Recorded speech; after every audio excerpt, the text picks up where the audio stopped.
What's going on, everyone? Welcome to the Season Gaming Bitcast, episode 256. We are back with your weekly gaming show covering all the biggest topics in gaming with industry, technical, and legal insight. And the fabulous four, well, not really fabulous, but the four of us are back here today in normal form, starting with Mr. the Man, the Myth, the Legend, Mr. Rodriguez. How we doing, man? I'm good, man. I'm here. It's always I always like it started off like I've actually made it again.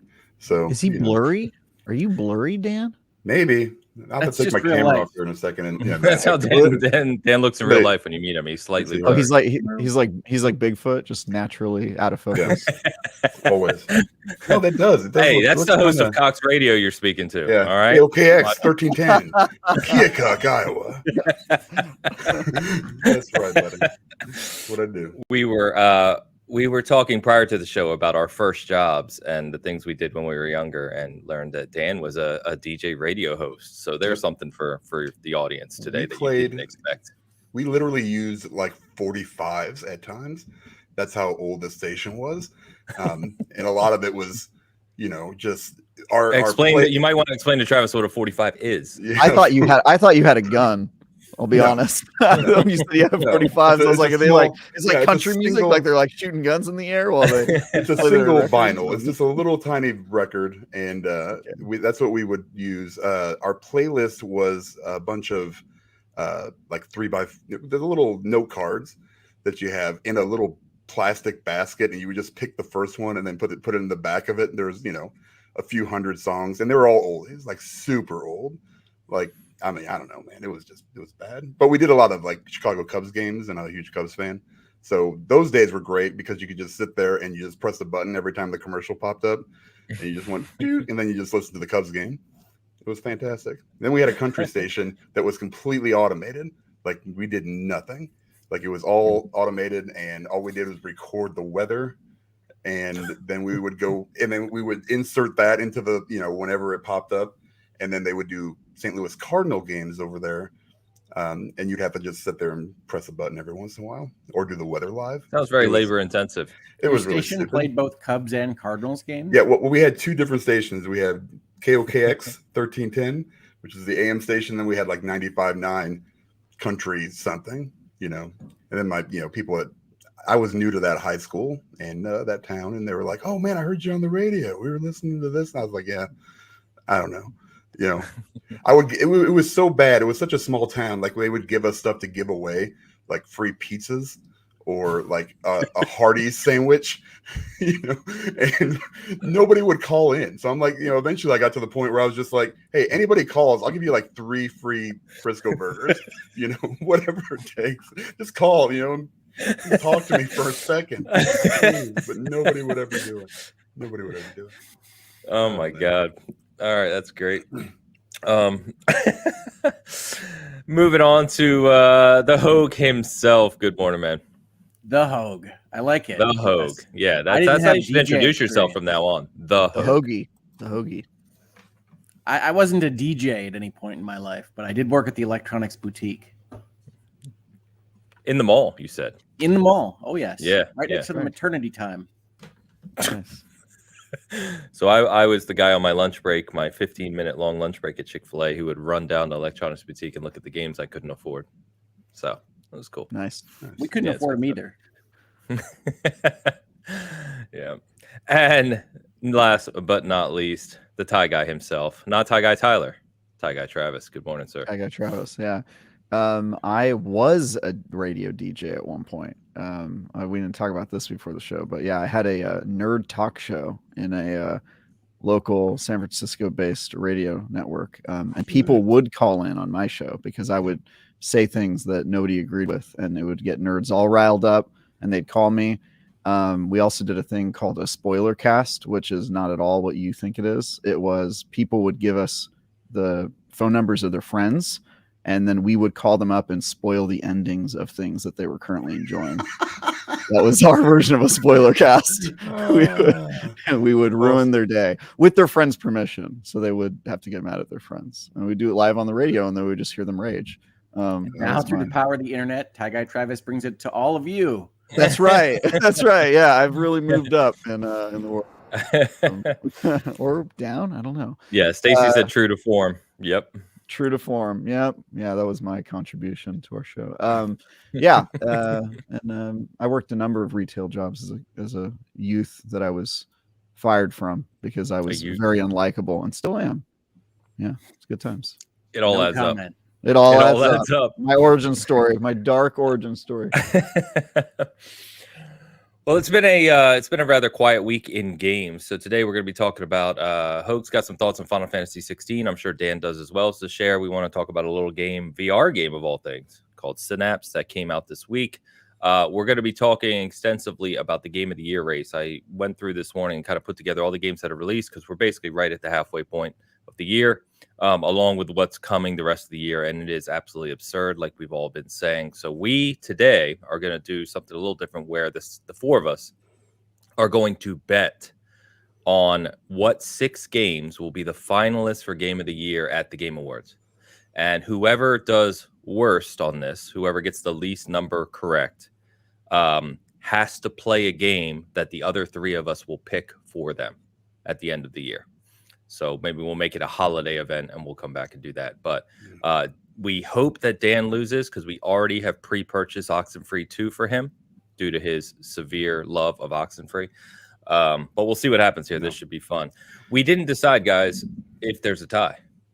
Do both people have to play or 3 people? What happens if all 4 of us tie? Oh, I mean, I would love if all 4 of us were playing games we didn't want to. That could be its own show.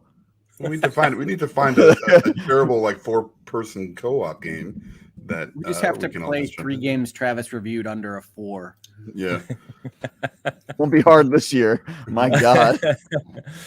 All right, we'll figure that out, but it should be fun. We're going to pick that today. And then, of course, we've got a few little news items to cover. But, of course, to get us started, we do have a super chat right out of the gate from Mr. Googleman himself, getting us started prior to the show like he does every week. Googleman. All right, with the €5. Yesterday, I saw a video on Moto Pizza, and suddenly my envy level for Ains rose significantly. The Apple Plus Foundation Season 2 is upon us as well. All right, Moto Pizza. I don't know what Moto Pizza is. I don't know either. I know. It's a pizza joint, I'm assuming. Pizza joint where it's like Chipotle, like you choose all the toppings right there in line for your own pizza. Okay. Yeah, I think so. Okay. Oh, he's spelling it Moto, M-O-T-O. That's different than the one I'm familiar with. Okay, maybe I don't know what that is then. All right, Google, you're gonna have to explain it to me because I don't know where my name comes in. I feel like his comment every week is designed to make us not understand what's going on, right? That's my understanding is that he's just messing with us every week for €5. Like he said, Google it, which is kind of ironic. I just did. They're not even close to here. I don't know.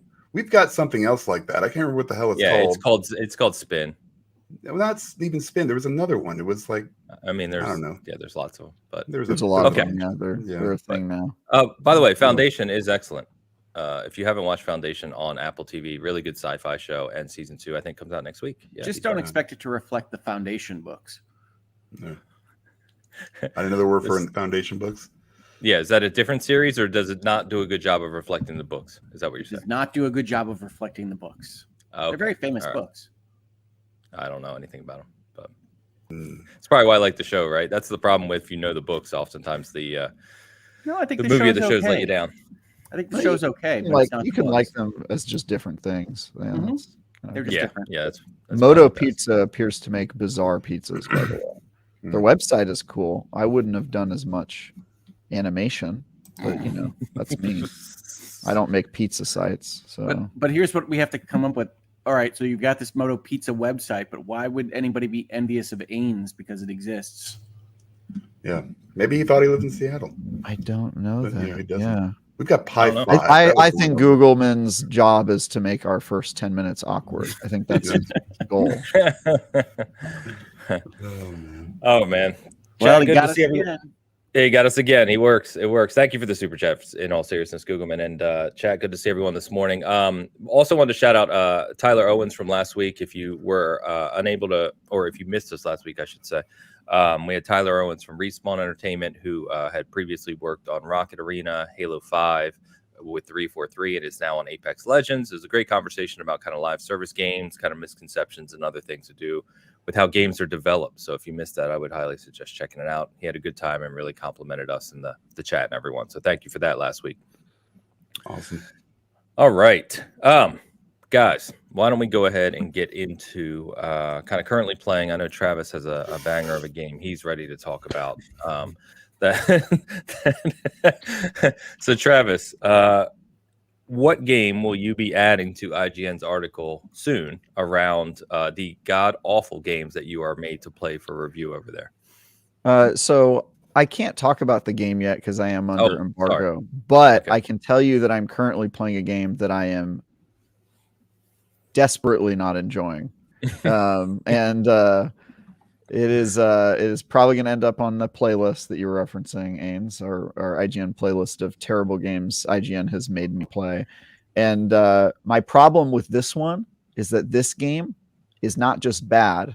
It has the audacity of being bad and extremely long, which is the worst combination of things to be. And so I have spent almost my entire weekend playing this game. I am not done with it. The review is due tomorrow. I'm probably near the end though. I had a breakthrough last night at like 3 a.m.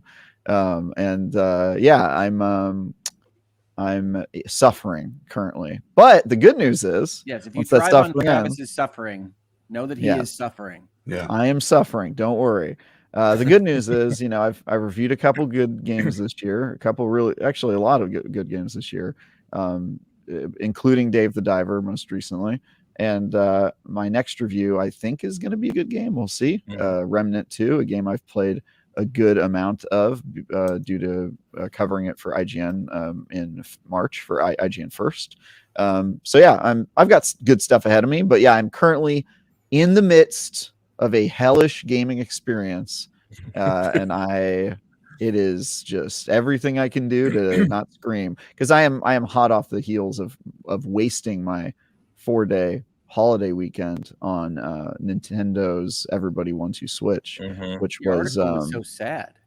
it was a sad game. It made me sad. Yeah, it was a very odd situation to be in because I don't live with enough people to review a party game without reaching out to others. And so I found myself last weekend inviting myself to as many parties and barbecues as I could, and then making everybody there play this game. I had no option. I had to play this game as much as possible. And if you play an hour-long party game that does not go well at a party, it kind of ends the party.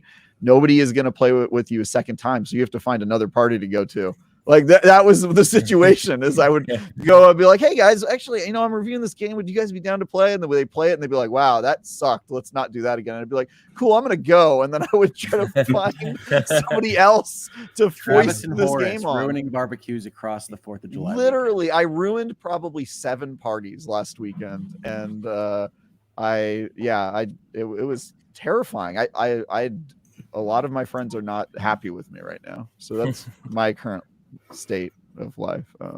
So anyway, that's what I'm dealing with. I'm playing a couple bad games, but I got Remnant coming up, and I'm excited for that game. And yeah, that's me. That's what I'm doing. I am Awesome. too.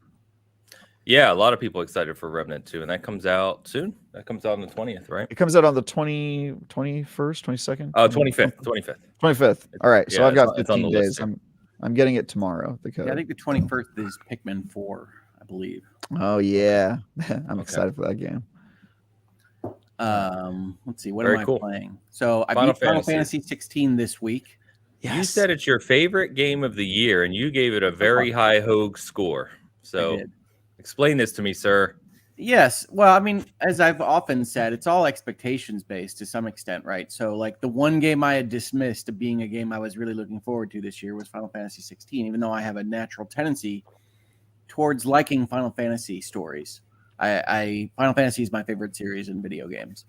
But Final Fantasy 16 surprised me when the demo came out, and then I've been playing it for 2 weeks, beat it this week, and overall, it's one of my favorite experiences of the year. It's a strong story that goes places that I'm not thrilled about, but I have a certain amount of leniency towards Square Enix on this because it's not quite as horrible as like Final Fantasy VII Remake and what it decides to do at the end. And everything is relatively explained, even though I don't like all of its explanation. So without spoiling anything, I enjoyed my time. It was an enjoyable 2-week period of every night playing Final Fantasy 16. I highly recommend it. And yeah, I gave it a 9.5, but just these numbers aren't as important as the fact that the game is good.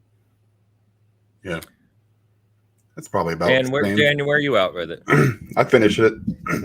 Okay. Excuse me. Nice.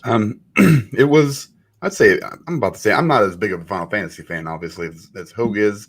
So my expectations were pretty, tempered, I guess. And that doesn't, I usually, hold things pretty high. But it was one of those games where I was just like, you know what? I played the demo like Hogue did, and I did. I really enjoyed the combat, and I was like, oh, this might be good. And then, the story kind of hit, at least in the demo, the quick, it hit pretty hard. And I was like, okay, maybe they've done something amazing here. And they did. I think it's a great game. There are just moments in that game that are amazing. And it's those, I could probably name them, but for spoiler reasons, I won't. It was fantastic. I had a really good time with it. It was a nice break from something I would normally not play. And it was a nice new experience. And I think it works as far as, it's definitely a Final Fantasy game. It's definitely not an RPG. It is very action focused. And I think they did a great job with it. I think, going forward, whatever they want to do, now we kind of know they can do both, that Square can. So, whatever they decide going forward with 17, inevitably it'll be, I'm along for the ride. It was great. And also Hitman 3, of course. What would you say? So I've seen a few people say that because of the way the systems are designed in this game, their opinion was this should have been a named Final Fantasy game rather than one of the numbered ones. Any opinions on that either way? I think it's too big for that, though. Right? Yeah, I mean, it's definitely enormous and it's definitely expensive. I mean, one of the things that's really good about Final Fantasy 16 is the polish level that you don't see on other types of games. Mm-hmm. Certainly not on Stranger Paradise or anything like that. So it's very highly polished. It deserves the number for that reason. And I think once you have 11 and 14 kind of in the discussion, you can have weird Final Fantasies, even though I think this is not the right direction for the series to go long term. I would wind it back to the Final Fantasy VII Remake combat, which is a lot more turn-based action rather than just action. Yeah. And I think that'll be an improvement for them, because I do think one of the problems that they have is they kind of get stuck in the middle area, which is that it was good for me, but probably not for action fans, that it's just really not as technical as they sold it. It's not Devil May Cry. It's a lot less than that. It's sword swinging with cooldowns, but it also isn't tactical, even like a Final Fantasy VII Remake. And it certainly isn't an RPG. I mean, one thing that they have to work on, even if they want to go this direction overall to get to Final Fantasy 17, is party members and other skills for people or something like that switches between things. And they worked that out in Final Fantasy VII Remake, and they worked it out a little bit in Final Fantasy 15 DLC. But it is clearly a loss for the series that it's so focused around one person's perspective in a story that is grand and sweeping. They built a Final Fantasy story, but just having it be one person's perspective is enormously shrinking of what that experience is like. Yep, I agree. Yeah, I said last week, I didn't get back to it this week, so I can't really comment intelligently here. But I would say that because of what we've talked about, right, the lack of RPG elements and gear building and party building, I don't have a big want to go back to it. There's nothing really pulling me back. I do want to see these grandiose moments that you and others have described, because it sounds like from everyone's experience, those are the things that really kind of define it as a game, are these kind of huge moments, boss battles, cinematics that are really kind of high level in terms of AAA production quality. But I just don't think I can put in the 30, 40, 50 hours in between to get to them. That's my problem I'm having with it. Well, I mean, I think it's got a lot of scope and certainly some big moments. If I had to make a criticism of those big moments, again, from a kind of mechanical perspective, they're not that interesting. Big icon fights are big, but a couple of them in particular, I think, are wasted on not having a lot going on with what you're actually doing within them. Yeah. So it's a lot of button pressing, press square. Yeah. It's a little bit closer to almost a Asuma's Wrath, or I can't remember what the name of that game was. Azura's Wrath. Ashura. Yeah. On some of the older system where you've got these huge things that ultimately wind up being press R1 or press square. Or well, even in the demo, though, the icon battle in the demo that you play is like a on rails shooter thing. You're just aiming and tapping the button over and over and over again. It's cool looking, but boring. You guys are describing video games. I mean, hopefully you're holding the button down. You can hold the button down. Oh, I probably didn't even know that. But yeah, that's one that I think is really well done and works well with the music there. The icon fights have certain weird things going on in them, especially the really big ones. But for the most part, they kind of collapse into you're a bigger person hitting bigger numbers and using the same buttons as when you're not. Like that's most of the icon fights. So it's not as awesome as maybe people would hope it to be. And so I don't want to oversell like the icon fights, because I think they're big in terms of the flashiness of what's on the screen and certainly the music, but they aren't that mechanically interesting. No. I like it overall because the story is a very Final Fantasy grand thing.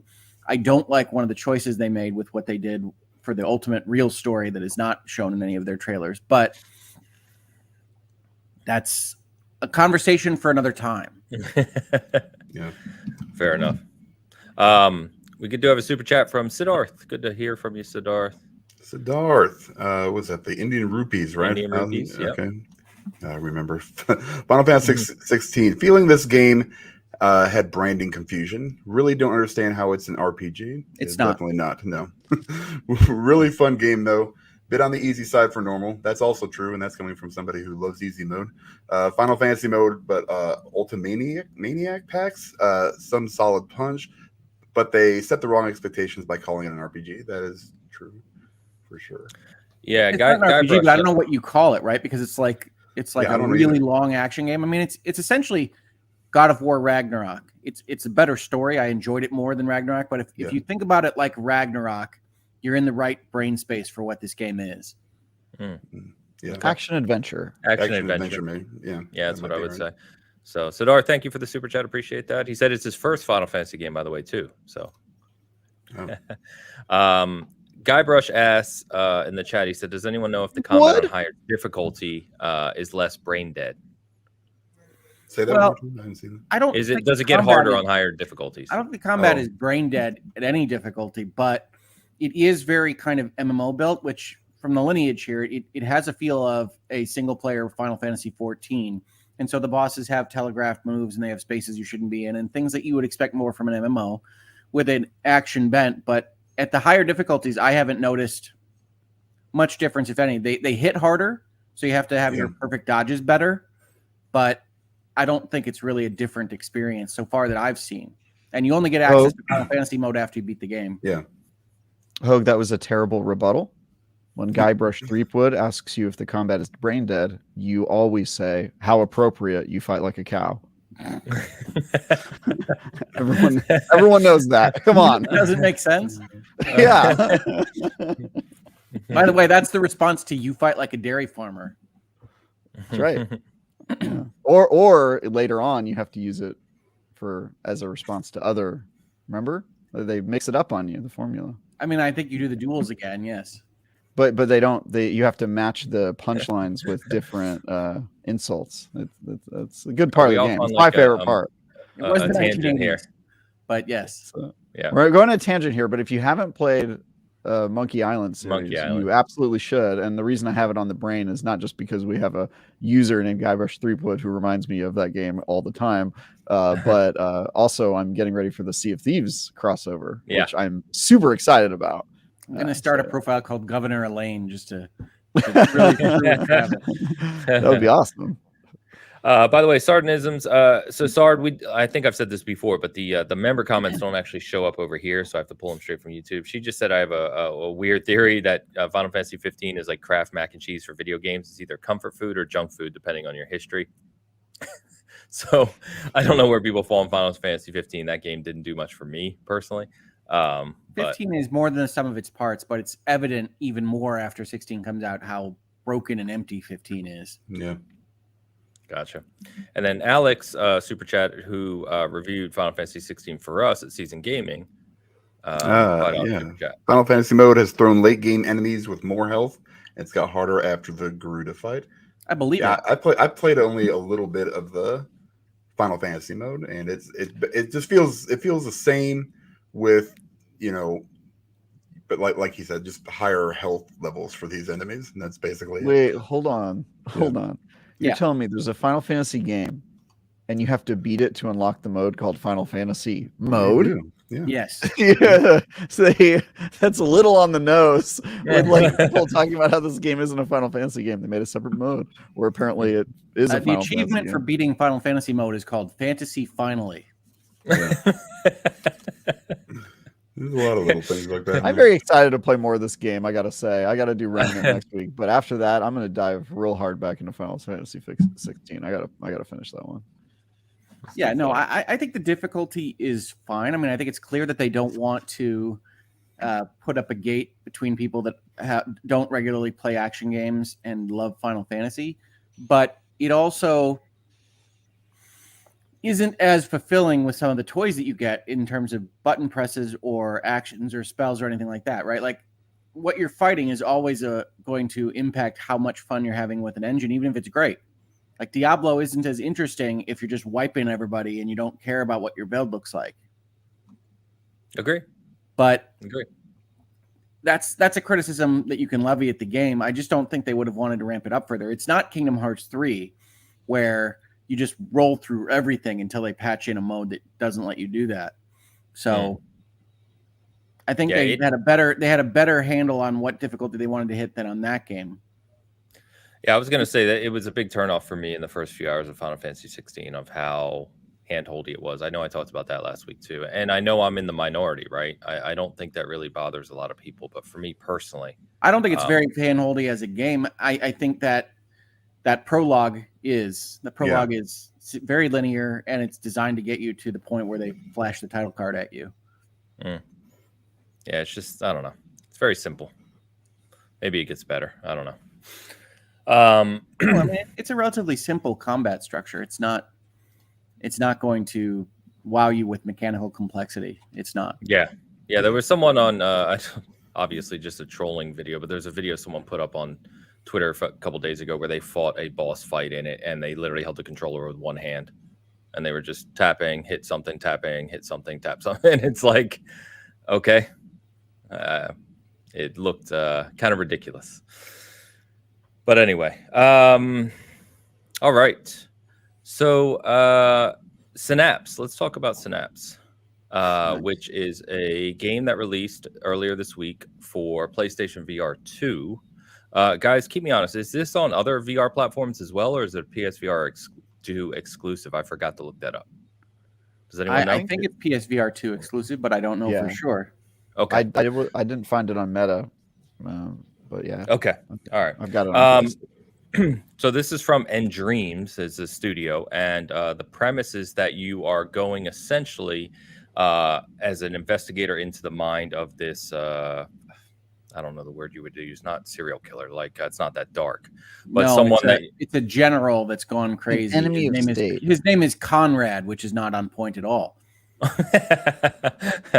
Yeah, and the thing is it's got obviously full 3D levels. You can move around yourself, gun combat, but then the big thing, of course, is you kind of have these mental abilities where you can grab things around the environment and control them, and just this kind of flow of combat between what you're controlling around the environment and actual shooting is very interesting. I'm still rather early in it, so I don't want to talk too extensively about it, but I have been extremely impressed so far.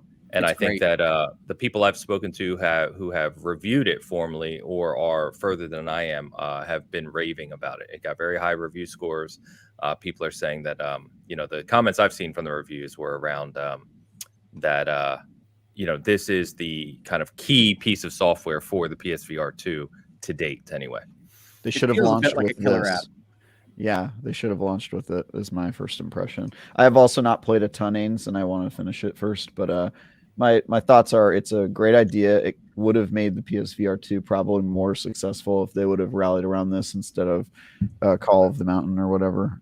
It's not as good as Half-Life Alyx. It's still pretty far away from that, but it's damn good VR game. I mean, those are in short supply these days. Yeah. In fact, the only thing I have, and I don't know, I'm sure others experience this too, but I don't experience this too often. I don't have problems with VR usually, but as I was moving around the environments, I started to get motion sickness. And that stinks, because it kind of ruins the experience for you. So I played the intro, and then I played another level or two. I can't remember how far. But I had to take it off at that point. I couldn't keep playing, which sucks. You hate that. But I think that again, it's the difference between those VR games. Maybe I need to switch it because I think it allows you to kind of teleport through levels or. Oh, you're not doing that? No, I was walking. Yeah. Oh no. Yeah, and I started to We feel do sick. not do that, Ames. No, we teleport every chance we get. That is the way to play VR games. I walk. Yeah. Really? We're all Did walkers here, it didn't guys. impact you at all, Hope? No, it didn't. But Wow. No wonder you had a mean- stroke. What's wrong with you? That's crazy. I can't do that, man. I can't do that in any VR game. No, it's fun and it's easy to play for long stretches of time. It's a rogue game, so the ultimate goal is to win like 9 levels, and you're not really set up to win more than a few at the start. So you get to level 1, level 2, level 3, kick back, you're dead.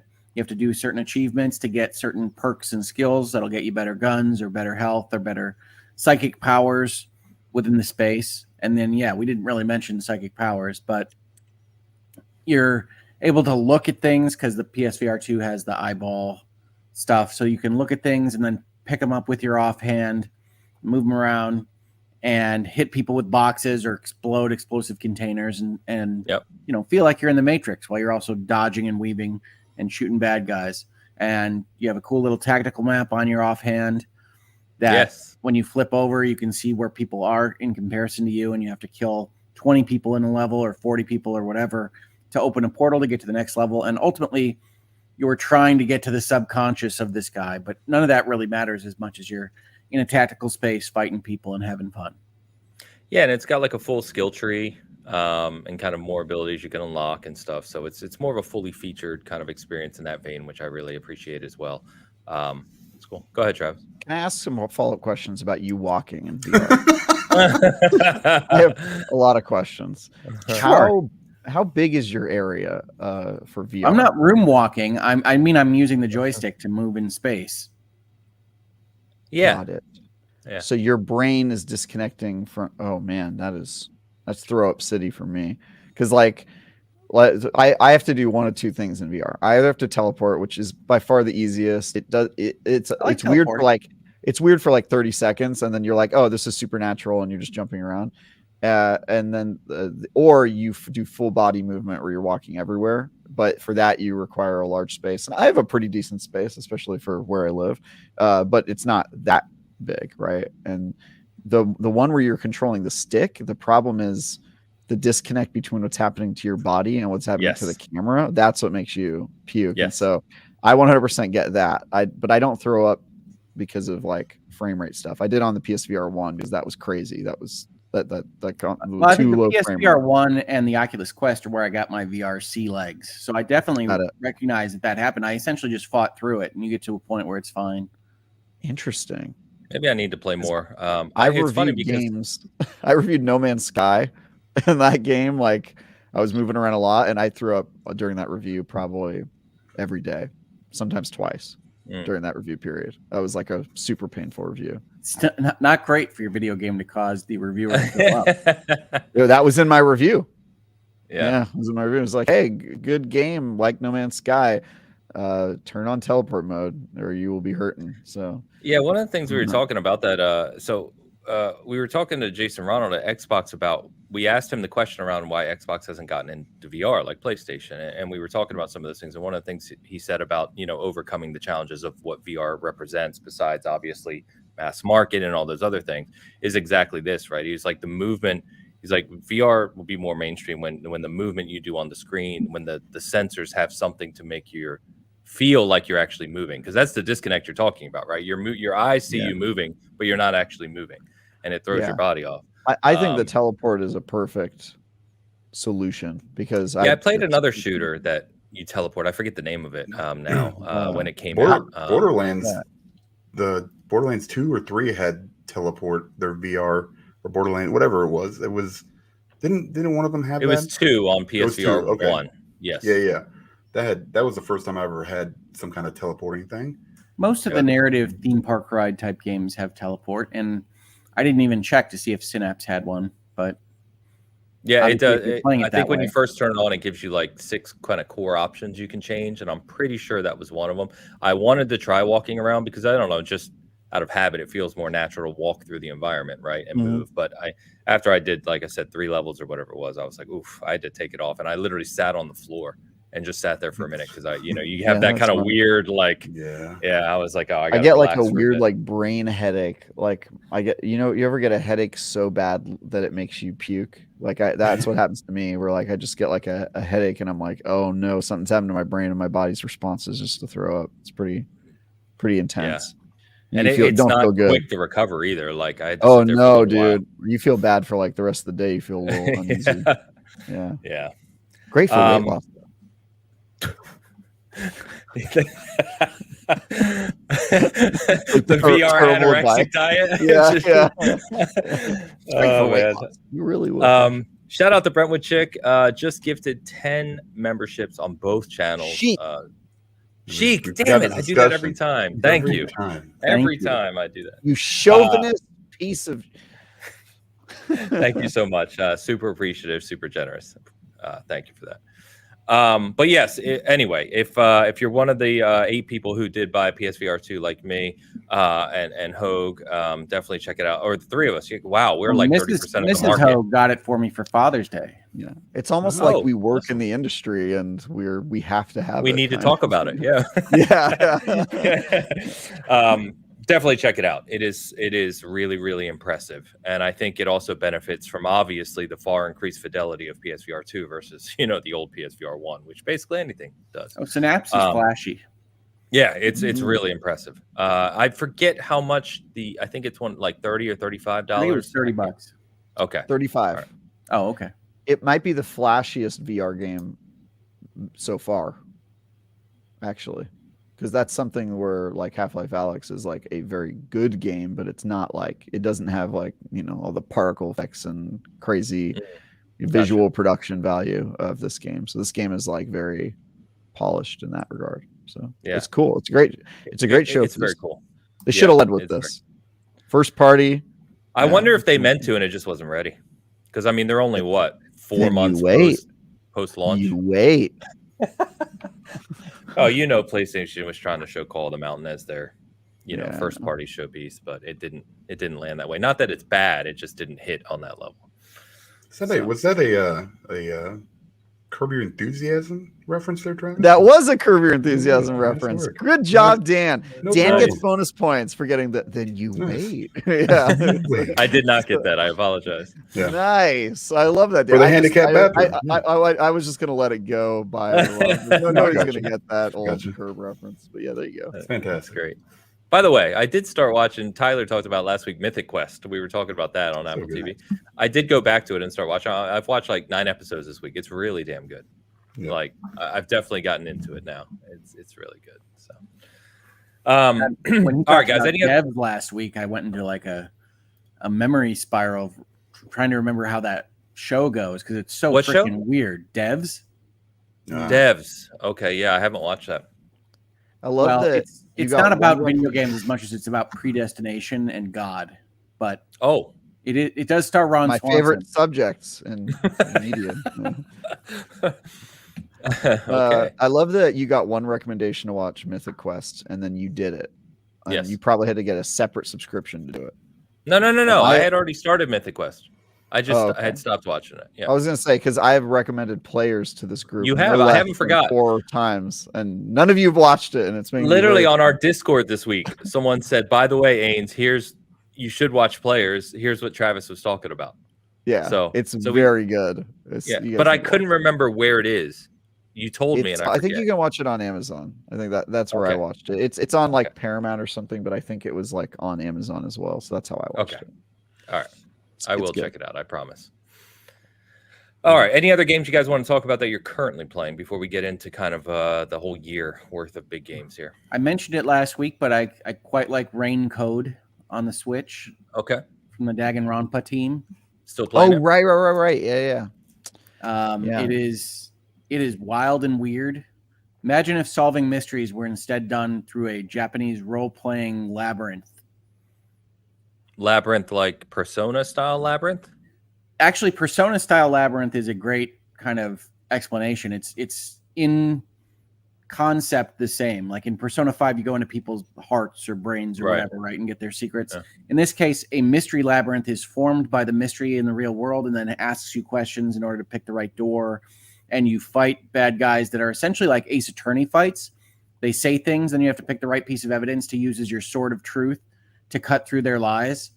And it's wild and weird, but it's great. It's also a noir, which is not terribly useful, not terribly usual for an approach to these kinds of games. So it's like, it's a cyberpunk noir thing where the corporations have taken over, and you got to try to fight through the untruths that they are putting upon the world.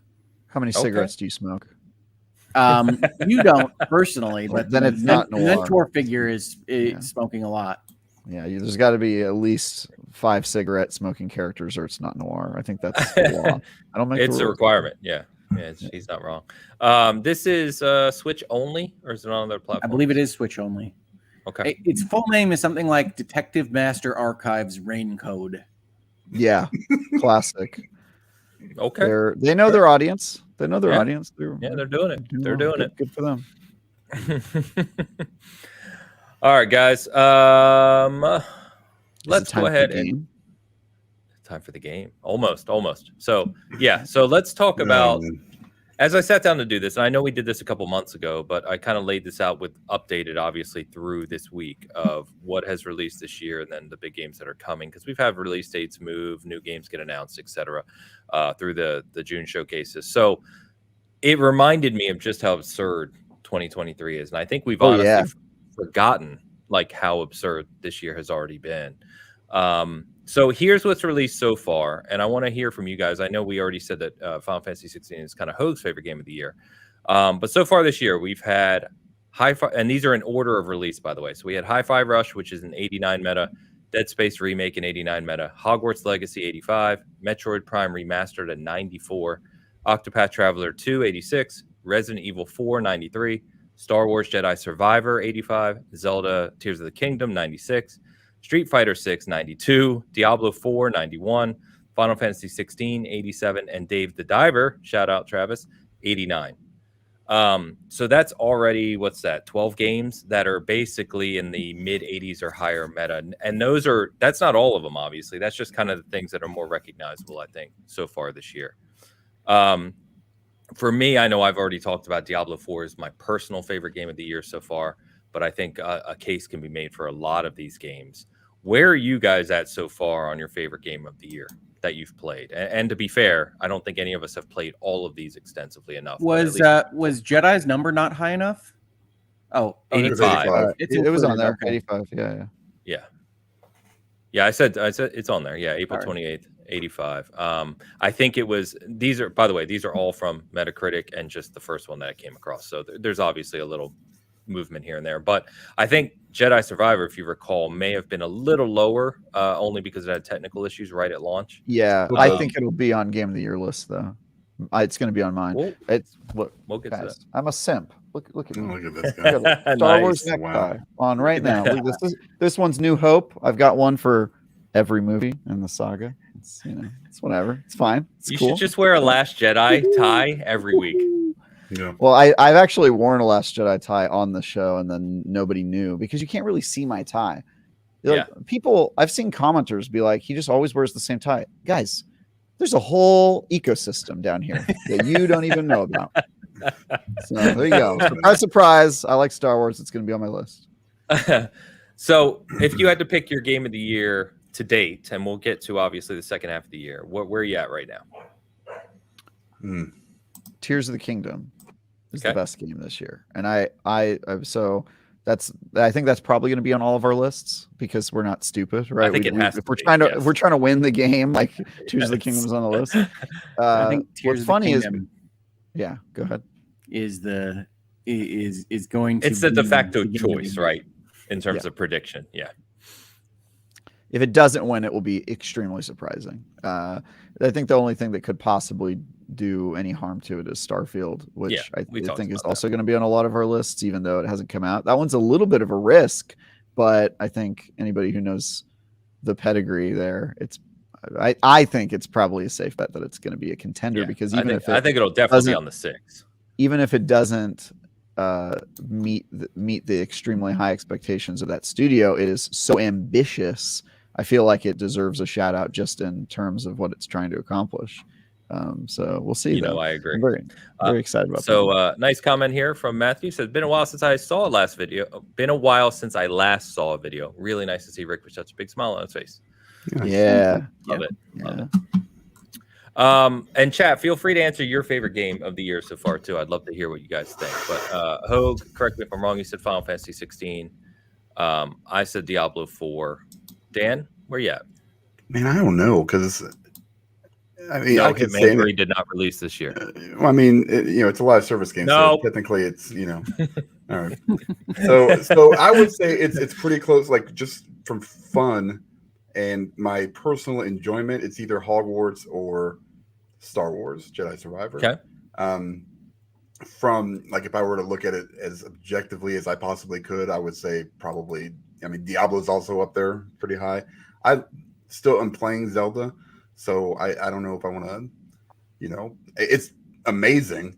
I can't, knock it down. But a lot of these games I haven't played either. So, but those two in particular, and Diablo's probably there in an honorable mention, and Final Fantasy 16. I mean, this year I don't play as many games as I used to, so this year has been kind of an anomaly for me. It's been one after another, and it's been awesome. I wish it could be like this all the time, but I have no idea.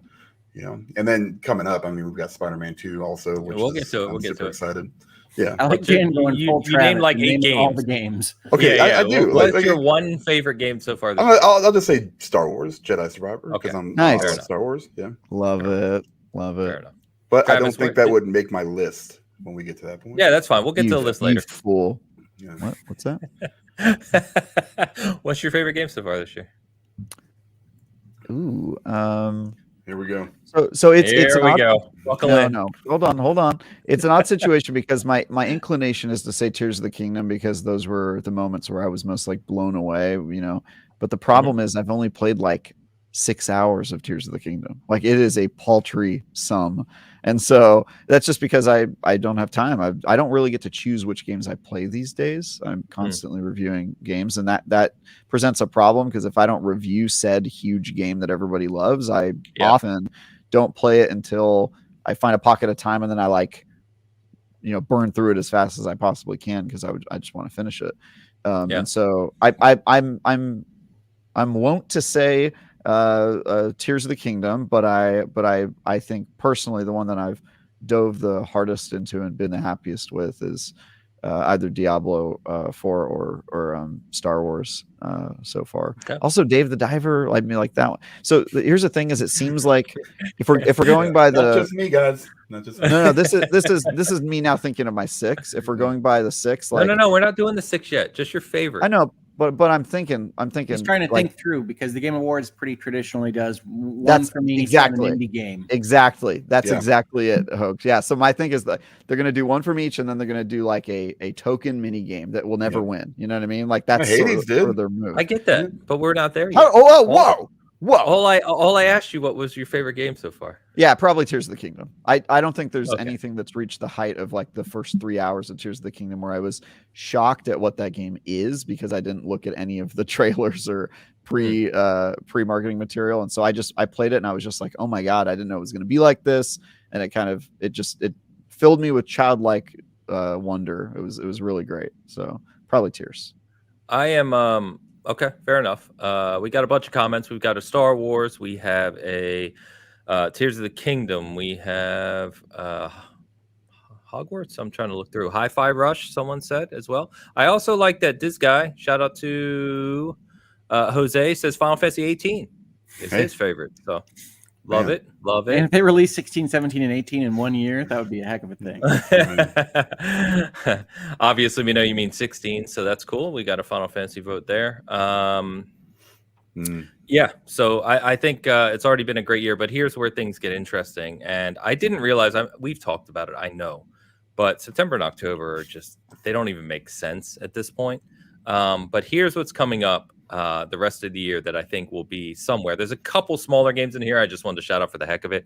But for the most part, these are the kind of major, if you will, games coming the rest of the year. So we've got Dan's favorite, Oxenfree 2, releasing this week, actually, July 12th. We've got Remnant. We've got Remnant 2 releasing July 25th. Nothing. Remnant 2 releasing July 25th. I just shouted this one out because I think it looks amazing. Disney's Illusion Island releasing July 28th. I'm surprised you shouted out Remnant. I don't think that's on anybody's Game of the Year list. No, he did it in lieu of Pikmin 4. Yeah. I mean, come on. No one's worried about that. Did you just come on Pikmin 4? Baldur's Gate 3. About Pikmin. Yo, I'm going to throw a whole bunch of plants at you and watch them beat you with their pedals. Like, how dare you? Okay. Wow. Let's try it. Let's see what happens. 4 is going to be a highly rated game. It's me throwing. Don't ever make that sound again. Dude, Pikmin is amazing. By the way, I have all 3 of the other Pikmin games downloaded on my Switch, and I'm planning on playing through all of them. I'm going to do one day. I'm going to do 1 day every day. 1 day in game. My daughter loves Pikmin, and she hates Pikmin 2 because she doesn't like the concept of being in debt. Nobody does. She lives right there with her. Welcome to life. Yeah. Hello. I will continue to nurture this feeling for as long as I can. What about Animal Crossing? She loves Animal Crossing, but she hates Tom Nook. We all do too. Wow. She hates an entrepreneur. Sounds like a useless taker to me as the what a socialist. The parasite. What does Andrew Ryan call them? Yeah. By the way, I got through 3 games before this tangent. Sorry. We got Baldur's Gate 3, which I'm hugely pumped for. Actually, I wanted to ask you guys about that game. That has been the bear in that game. Have you guys seen that? There is bear F stuff in that game, apparently. Yes, as a druid. So I'm on board. This was moved up this week to August 3rd, so that's less than a month away now on PC. September 6th on PS5 to get away from Starfield. Funny enough, there is Immortals of Avium August 22nd. Armored Core 6, of course, from Software August 25th. Sea of Stars is kind of been a darling game so far. August 29th. Wait, Armored Core's coming out this year. August 25th. That's crazy. Yeah. Wait, really? Yes. That's so soon. And it's a month and a half away. And I never doubt From Software. They just they just released Elden Ring last year, didn't they? Wasn't that last year? No, what are they doing? Oh my god, this is blowing my mind. I figured that game was like 2025. Dude, FromSoft and Capcom are just they're crushing it on all cylinders right now. Like they're killing it. It's because they go to the office, those bastards. Starfield, of course, September 6th officially. I think September 1st early access. Lies of P is September 19th. Mortal Kombat 1 is also September 19th. Forza Motorsports October 10th. Yes, I know it's a racing game. Shut up, please. October 10th. Nominated. Lords of the Fallen, which looks fantastic. One of my most anticipated games of the year is October 13th. Really? Alan Wake 2, October 17th. Spider-Man 2, October 20th. No. Super Mario Wonder, October 20th. Oh my God! Same day. No, there's so many. Oh my God, this year's crazy. And then I don't know if these will be Game Award eligible, as we always joke about the damn date he does, but you have Persona 5 Tactica, November 17th. The same day as Super Mario RPG, November 17th. And then you have Avatar Frontiers of Pandora closing the year out on December 7th. And of course, I left off quite a few games as well, but those are kind of some of the major ones we've talked about that, will probably play in the space. So when you look at this list, you've already got several games in the 90s, a bunch of games in the high 80s so far this year. And then you've got another 15 plus games that could compete at some level depending on how they launch and the reception and everything else to go along with them. I think there's some obvious ones that'll probably get recognition, right? But generally speaking, the year is absurd. It is absolutely absurd how many major games are releasing this year. What is the seemingly cutoff date? Isn't it November? It's usually like mid-November. November, yeah. So is that Mortal Kombat? Is that going to meet the? No. Mortal September. Oh, God. It's on the list right in front of you. So November, I put that Persona 5 and Super Mario RPG November 17th are probably not eligible, but yeah, we'll see. Yeah, and Pompo says Phantom Liberty as well. That's an expansion, so I didn't put it on here, but that's in September as well. Yeah, that one got a nomination. Jeez, man, so, this game is crazy. So it's kind of crazy. I haven't even picked my 6. I'm going to make a notepad right now for our bets that I will type out and save for later this year. Why did everything on my screen just disappear? Travis did it. Yeah, what in the hell? That is bizarre. There we go. We're back. Right. At least we're still live. I taketh away and I return it. I giveth. I don't know. All right. Sorry about that. Like literally everything disappeared on my screen. All right, guys. Who wants to go first here? Why don't we go for like a everybody does one? Yeah, round robin. Round robin. Yeah. Oh yeah, that'll be fun. That'll be the hardest way for Ains to document it. No, I'd like to. Yeah, I want to make it as difficult as possible. I was just thinking the same thing. Yeah. All right. Well, make it as difficult as possible for Ains. I think that's a good idea. I think so. No, I'm happy to go. Go ahead. Tears of the Kingdom. All 6. Write it down, Ains. Diablo 4. Sea of Stars. Starfield. Baldur's Gate 3. Spider-Man 2. Whoa. Okay. Okay, all right. I don't think so. I think you're correct. All right. Some of those. Hoax. He's throwing. He's doing haymakers. I appreciate it. Yeah. He's risking it. Now this is what what's we not think... on that list. Get ready to play a dating sim. Yeah. Yeah, Final Fantasy didn't make it. That's interesting. I'm putting Romancevania on mine. Yeah. So get ready. Oh, you're not going straight to Eternites? That's a bold list, Hogue. That is very bold. Yeah, I feel a little bit better now because I mean I was taking this pretty seriously because of the threat of Oxenfree 2. So I will just roll down this list real quick. I agree with Zelda will be there. I'm going to go with Final Fantasy for sure. Is that 2? Starfield will be on that list. I'm going to also go with Spider-Man 2. What? Listen, this is a Jeff Keighley show, dude. Something's got to show up. I mean, that is. Don't make him change his thoughts. No, go ahead. Go on. Where am I at here? You got 4. I got 4. Did I say Diablo yet? Nope. We should just grade on how many whats we can get out of Travis. Yeah. I'll say Diablo 4. And then I need a indie game that is probably slightly going to be overrated. That a bunch of people will be like, it's the best game ever. By the way, on that note, yeah, there's still a chance that Hollow Knight Silksong releases this year. Sure. And if it does release this year in time for the Game Awards, I'm giving us all a mulligan if we want to switch one of our games out for that, because there's a pretty good expectation that Silksong is going to be amazing and review really high. So let's just put that out there now. No, I'm going to go indie spot. You see, I'm not even going to pick one. I'm going to go with Baldur's Gate 3. Okay. And I'm just trying to be safe here. This is more of a, I'm just taking the odds. That looks like a pretty good odd that you're going to be playing Oxenfree. I like it. I don't like it. I don't think so. No, sir. Like I said, I haven't even made my list yet. None of us have. Travis, I'll I'm go. listening, but I'm going to start putting mine on here as well. All right. All right. My list is going to be Star Wars Jedi Survivor, Tears of the Kingdom.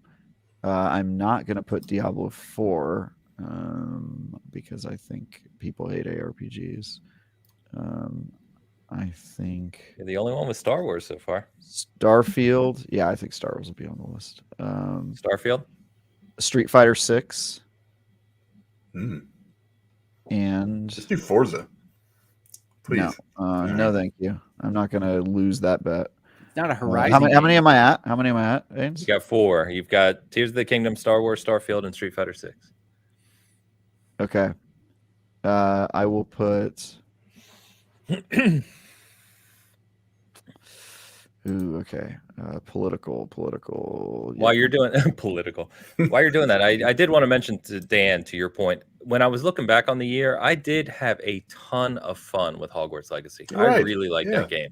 It was I so just much don't fun. think the Game Awards is going to buy any of that No. extra Yep. attention. I agree. Yep. I agree. But I just want to That call is out that it was 100% a great game. That's exactly why I said political. I was like, that's not going to be on there. Mm-hmm. I'm going to actually put Dave the Diver.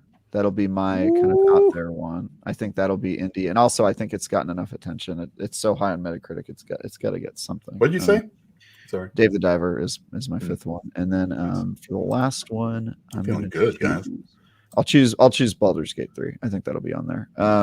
And then yeah, the reason I don't put Diablo is because 2 reasons. One, I think that the people who typically vote are not big fans of those types of games, ARPGs, and I think that they have a great out for not nominating it, which is that they will nominate it for best ongoing game, and it'll win that. That's my It just started though. I mean, come on. I mean, they gotta... yeah, but it's going to be 2 seasons in by the time the awards happen. Eh. Yeah, I bet you it wins best ongoing game because that's their out, right? Oh well, we got to acknowledge Diablo, even though none of us like that. All right, well let's throw it in best ongoing game, and No, I don't know. Yeah, that's my thinking. Do you think it's possible, just possible, that Super Mario Wonder is going to be enough of a good enough 2D Mario game for them to have a Mario and a Zelda in this list? No. They love. I mean, people love Nintendo. It's hard to Man, say. if they couldn't swing Breath of the Wild and Super Mario Odyssey at the same time, I don't think so. Oh, that's a fair point. Weren't those both nominated? I don't I believe think they were. I think they were, and then Breath of the Wild won, and I was on Team Odyssey on that one. I thought Odyssey Was Odyssey? I don't think Odyssey got nominated, but I could be I think wrong. it It did. was years ago. Yeah, I remember them both being on the stage, but maybe I'm wrong. I'm struggling, guys. It's tough, right?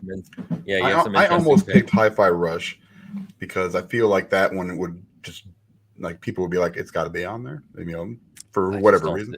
I just don't think it's see big it being enough. there, man. The massive yeah. cultural impact of Hi-Fi Rush? I don't think so. Yeah, I'm just saying. A lot of people are going to say that. They're going to be like, oh, why isn't Hi-Fi Rush on there? I'm going to be like, I don't know. No idea. I didn't even play the damn thing, so I have no idea. All right. I'm going Tears of the Kingdom is an obvious one. All 4 of us will have that. I'm also going Starfield, which all 4 of us have. I'm also going Spider-Man Really? 2, which Travis doesn't have. No, I don't, because I think you guys are underestimating how much sequels are unexciting when they don't change a lot. And I think while Spider-Man 1 You mean like was- God of War? Star Wars Jedi Survivor? I agree with you. I'm but not hyped about Spider-Man 2. Survivor, yeah, I don't know. I think Jedi Survivor is a pretty big leap. And I what I've seen of Spider-Man 2, it looks like it's the same game, pretty much. Okay. Good. So I mean that's great, the but King- I don't think it gets Game of the Year nomination. But yeah. okay. Spider-Man 2, I'm going Resident Evil 4. That's What? that's a good one because there's always a Resident Evil in there. Resident Evil feel Remake 2 was nominated. Yeah. Oh God, was it? But I think that was Resident a Evil week later, 4. though, wasn't it? Yeah. Yeah. I don't know. I am going Diablo 4. And then I need a 6th, and I don't know what to do with my 6th. I'm looking at the list right now. Bear with me. The safe bet's probably Final Fantasy. Yeah, I would say so. Really? I don't think so. Yep. Going with my instinct. Final Fantasy. Do we know there's going to be 6? Do they have like a hard limit at 6? Could there just be 10 Game of the Year nominations? No, it's not the Oscars. Yeah. Well, he announces it like a little bit before the criterion stuff, so I would assume if he's going to change the 6 that he'll say that, but we'll see. Well, because I think the nominees come out of a panel, right, of people who nominate, They and do. then people vote, right, on top of that. That's like a percentage of the weighting. Yep. So I imagine the nominees come out of like whichever games meet a certain threshold of votes. So if those differ, actually, damn it, I just realized I know at least 2 people who are going to be on that panel who are going to vote for Diablo. Oh no, I probably should have included that on my list. Whatever, I'm going to stick to my guns. The list is locked. Yep. All right. So let me read through this just so we have it right. Okay, so I'm going Tears of the Kingdom, Starfield, Spider-Man 2, Resident Evil 4, Diablo 4, Final Fantasy 16. Dan, you're going Tears of the Kingdom, Final Fantasy 16, Starfield, Spider-Man 2, Diablo 4, Baldur's Gate 3. We have 5 of the same games, but you went Baldur's Gate 3, I went Resident Evil 4. You might. Hogue, Yeah. Tears of the Kingdom, Diablo 4, Starfield, Spider-Man 2, Baldur's Gate 3, and then Sea of Stars as your indie darling. And Travis, Tears of the Kingdom, Star Wars, Starfield, Street Fighter 6, Dave the Diver, and Baldur's Gate 3. Okay. I'm locking All my list. Locked. I think it's good. I think you guys not putting Street Fighter 6 is a big mistake. I think that's a shoo-in. It's funny. I think Yeah. that's your biggest weakness. Yeah. Really? Yep. I don't know. Street Fighter is a big IP, man. Dude, it's a big IP, and that game is amazing. I Yeah, don't think and it's a Street Fighter 92 is likely meta. to beat Mortal Kombat 1. I think Mortal Kombat 1 is going to be great, but I don't know if it'll hit the same marks as a Street You know, the Fighter. other one I was thinking, because keep in mind, Keeley, not that he picks these, right, as we said, but it is the Keeley's, is Alan Wake 2. Oh, I would love Alan Wake 2 to be there. I don't think it's going to be, but I would love it if it were. Yeah.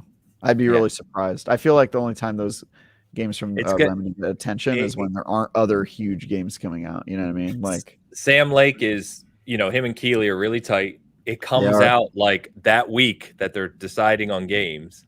And it's highly, highly anticipated because people have wanted it for 10 plus years. But the fact that it comes out that week they're deciding means a lot of the people voting won't have played it yet. That's true. That's true. Yes, no, my extras list is Final Fantasy 16 and Alan Wake 2, but okay. My extras list is Diablo 4 and I think, dude, Diablo has made waves like crazy, and it's a 91 meta. It has to be on there. But did it make waves in the people that vote? I'm playing Moneyball here. I'm trying I think Diablo 4 has the Moneyball. advantage. Dan says it. You say it could be used as a live service game. Ongoing. But I think it has the advantage of being in the news from now until then, because they do those video shows. We're going to talk about the season of The Malignant, I think, right now. Yep. And that's the advantage of a live service game, is you get to be talked about forever. Yep. Fair. But I think a lot of people who are voters, don't really care too much for ARPGs, and also don't care or know anything about live service games. That's my thinking on it. As I'm trying to guess what the judges are going to vote, I'm not basing it off of what I think should win. It's funny. One of my criteria is polish, and Diablo 4 is inordinately polished. Yeah. It is. It is polished. Yeah, and when it can stand above, in that regard anyway, in the polish above all these other games in this year that we've had so far, and people are still looking at it and going, "Wow, this game is really well done," and it actually came out in a really good state. That's a huge, huge win for them. I think it was awesome. I agree. Yep. I gave it a 9, guys. I reviewed it. But I'm trying to play the system here. I honestly think Baldur's Gate 3 is my biggest guess, because I don't think Larian's been nominated for anything before. No. Well, and I think it's going to be an absolutely incredible game. I have full confidence Baldur's Gate 3 is going to be mind-blowing, but it feels like it's more of a niche, mind-blowing game. It would be. The reason it's on my list is because I think... Damn, I froze again. Sorry. You did freeze. But you got smolder. You look disappointed in us. You look good. The reason I think Baldur's Gate is on my list, even though it is a bit of a dark horse, is because I think judges skew toward RPGs, especially ones with social links. I think those always do really well. But do you see Starfield and Baldur's Gate 3 both being in the 6? Yes. Okay. I think they have. I think judges have unlimited appetite for RPGs. Truly. Ambition is often rewarded. Yeah. Wouldn't be a Bitcast without Frozen Age. You're not kidding, piece of John. True that. Oh, got it. What was I going to say? Someone asked a question I wanted to ask. I think it was Josh in the chat. Said, Metroid Prime Remastered. I realize it's an old game. It's remastered, et cetera, et cetera. We've heard that before, but it is a 94 meta. It was very highly regarded. Do you think a game like that should be have the potential to be nominated? No, but they still do. But I would never. I don't think it qualifies to me. To me, part of Game of the Year is it's a game that defined that year in terms of like innovation and moving the industry forward. And I don't think remakes do that. Fair enough. Which is we always have trouble, and I know a lot of people talk about this. We always have trouble drawing that line, right? Because Resident Evil 4 remake, I do think will be considered, just like Resident Evil 2 remake was considered. Oh yeah, it's a different game. Yeah, it will. Yeah, but Metroid Prime is a remaster. It's just Metroid Prime. Yeah, it's defining the difference between remaster remake, I guess. But yeah, I still even think most remakes probably don't belong on the list, but that's me. I realize that Resident Evil 4 has a good chance of ending up on the list. For me, I would scoff at that. Scoff at it. All right, we've got our list. It's saved. It's locked in. We will revisit this in first week of December is usually his show. So what we'll do is we'll see what happens. We'll figure out if there is a single loser. The good news is none of us have the same 6 games, so I think we should be safe, right? I mean, we may all get like someone will lose unless they do 10 nominations, and then we could all win. It would be hilarious. So whoever loses, we'll do it'll be perfect time around the holidays to do kind of this make one of us play a game we don't want to play. I just want to put this out there. If I lose, that is cruel because I already have to play bad games all the time. But you get paid to play those. You get paid. Yeah, I know. And then you guys are on top game. of that make me do pro bono terrible game work. Like this is so bad. I would just be. I hope you guys choose a game that I didn't get around to. Like I still haven't beaten Final Fantasy 16. You're like, Travis, you know what? Go beat that game. I'll be like, I don't think you're gonna let 16 sit until the end of the year. Yeah, and that's not gonna happen. By the way, that's not the premise of this game. Tears of the Kingdom. Thanks, guys. I really appreciate it. I wanted to finish that one. Thank you. We'll make you play that really bad Last of Us knockoff that came out this week. Did you guys see that? It's like it's a direct knockoff of Last of Us 1. How do you knock off Last of Us? What is that? Is it called The Last of We? It's literally like that premise with the character designs and everything. It just looks really cheap. It's comical looking. I forget the name of it. What? Sorry. How have I not heard about this? Yeah. This sounds like Nightmare Fuel. Why haven't I reviewed it yet? I'm very surprised. Jam Pack Sam, hey, what's up, Sam? He said The Last Hope. I don't know if that's what it's called or not. Dead Zone Survival. The Last Hope. Yeah. That is a terrible name for a game. Anyway, all right, we're locked in. We're good on that. Thanks for everyone kind of participating in that conversation. We did get some super chats. Let's go ahead and catch up on these. So we got the one from Alex. We got Dan, you ready here? We've got Mr. Don in the house. Dan, hello. All right. Are we good? Hello? Yeah, go. Am I here? Go. We can hear you. I don't know what's going on. All right. Don Leinart with a $10 super chat. I can't understand. I'm talking. I don't know what's going on here. I might have to, I don't know. All right. Hello. We can hear you. All right. Hello. All. I'm loving Final Fantasy XVI. I don't know. I had like some stuttering going on. I don't know what was going on. I think what happened was I pulled up the Last of Us dollar store knockoff from Kotaku here, and it just completely screwed up my whole thing. Oh man, but it looks pretty bad. Anyway, hello all. Thanks, Don. I'm loving Final Fantasy 16 so far. Massively impressed, but I have to say the icon fights are kind of boring gameplay. Agree or disagree? I agree, but they're cool. I've got 5 skill trees for progress info. Tough. Where was I at? I lost it. Was BW? Tough between it and a hog leg. Hogwarts Legacy. Oh, between. Hogwarts Legacy. Hog leg. Hog leg. Hog leg. I thought you were making some kind of reference to Hogue, and I'm like, what is this hog leg? By the way, that's what I was thinking too. I was like, it's throwing me off. If you were just polling like random people about Game of the Year, Hogwarts Legacy would for sure be on the list because, fun fact, Hogwarts Legacy has the highest traffic of any review that IGN's done this year, and it's actually not even close. Like I think the next closest is like Tears of the Kingdom or Diablo 4, and they're like 20 million or 30 million views or whatever between all the platforms. Hogwarts Legacy is 325 million. It's absurd. It is like crazy because Harry Potter draws in a whole audience of non-gamers that is a lot bigger than the community of just gamers. It's like a lot of people. And the game's great. I mean, I think if it didn't have any extra baggage, it would be nominated for sure. I think it would as well. And it was the best-selling game of the year. I don't know where Diablo is now in comparison. It's not even close. Yeah, Hogwarts was the best-selling game. Yeah, Hogwarts would still be the best-selling game. I'm almost sure of it because it's those people, those losers that would hang outside the bookstore for the release day. It's outside of the borders. It's that crowd. They're playing Hogwarts Legacy right now. They're loving it. Oh my God, Don! Thank you very much for the super chat. Appreciate it. To answer your question, I already mentioned it, but I agree. They're not mechanically interesting. Yeah, we talked about that earlier as well. Yep. Yeah. They're a Gecko Gamer in the house. It's fun to watch. Gecko Gamer, this is the COVID catch-up here, isn't it? Yeah, yes, probably. It is. Yes, 100%. Yep. Yeah, that's why it's so ridiculous. So enjoy it while it lasts. Gecko, thank you. Always good to see you. And Siddharth is back again.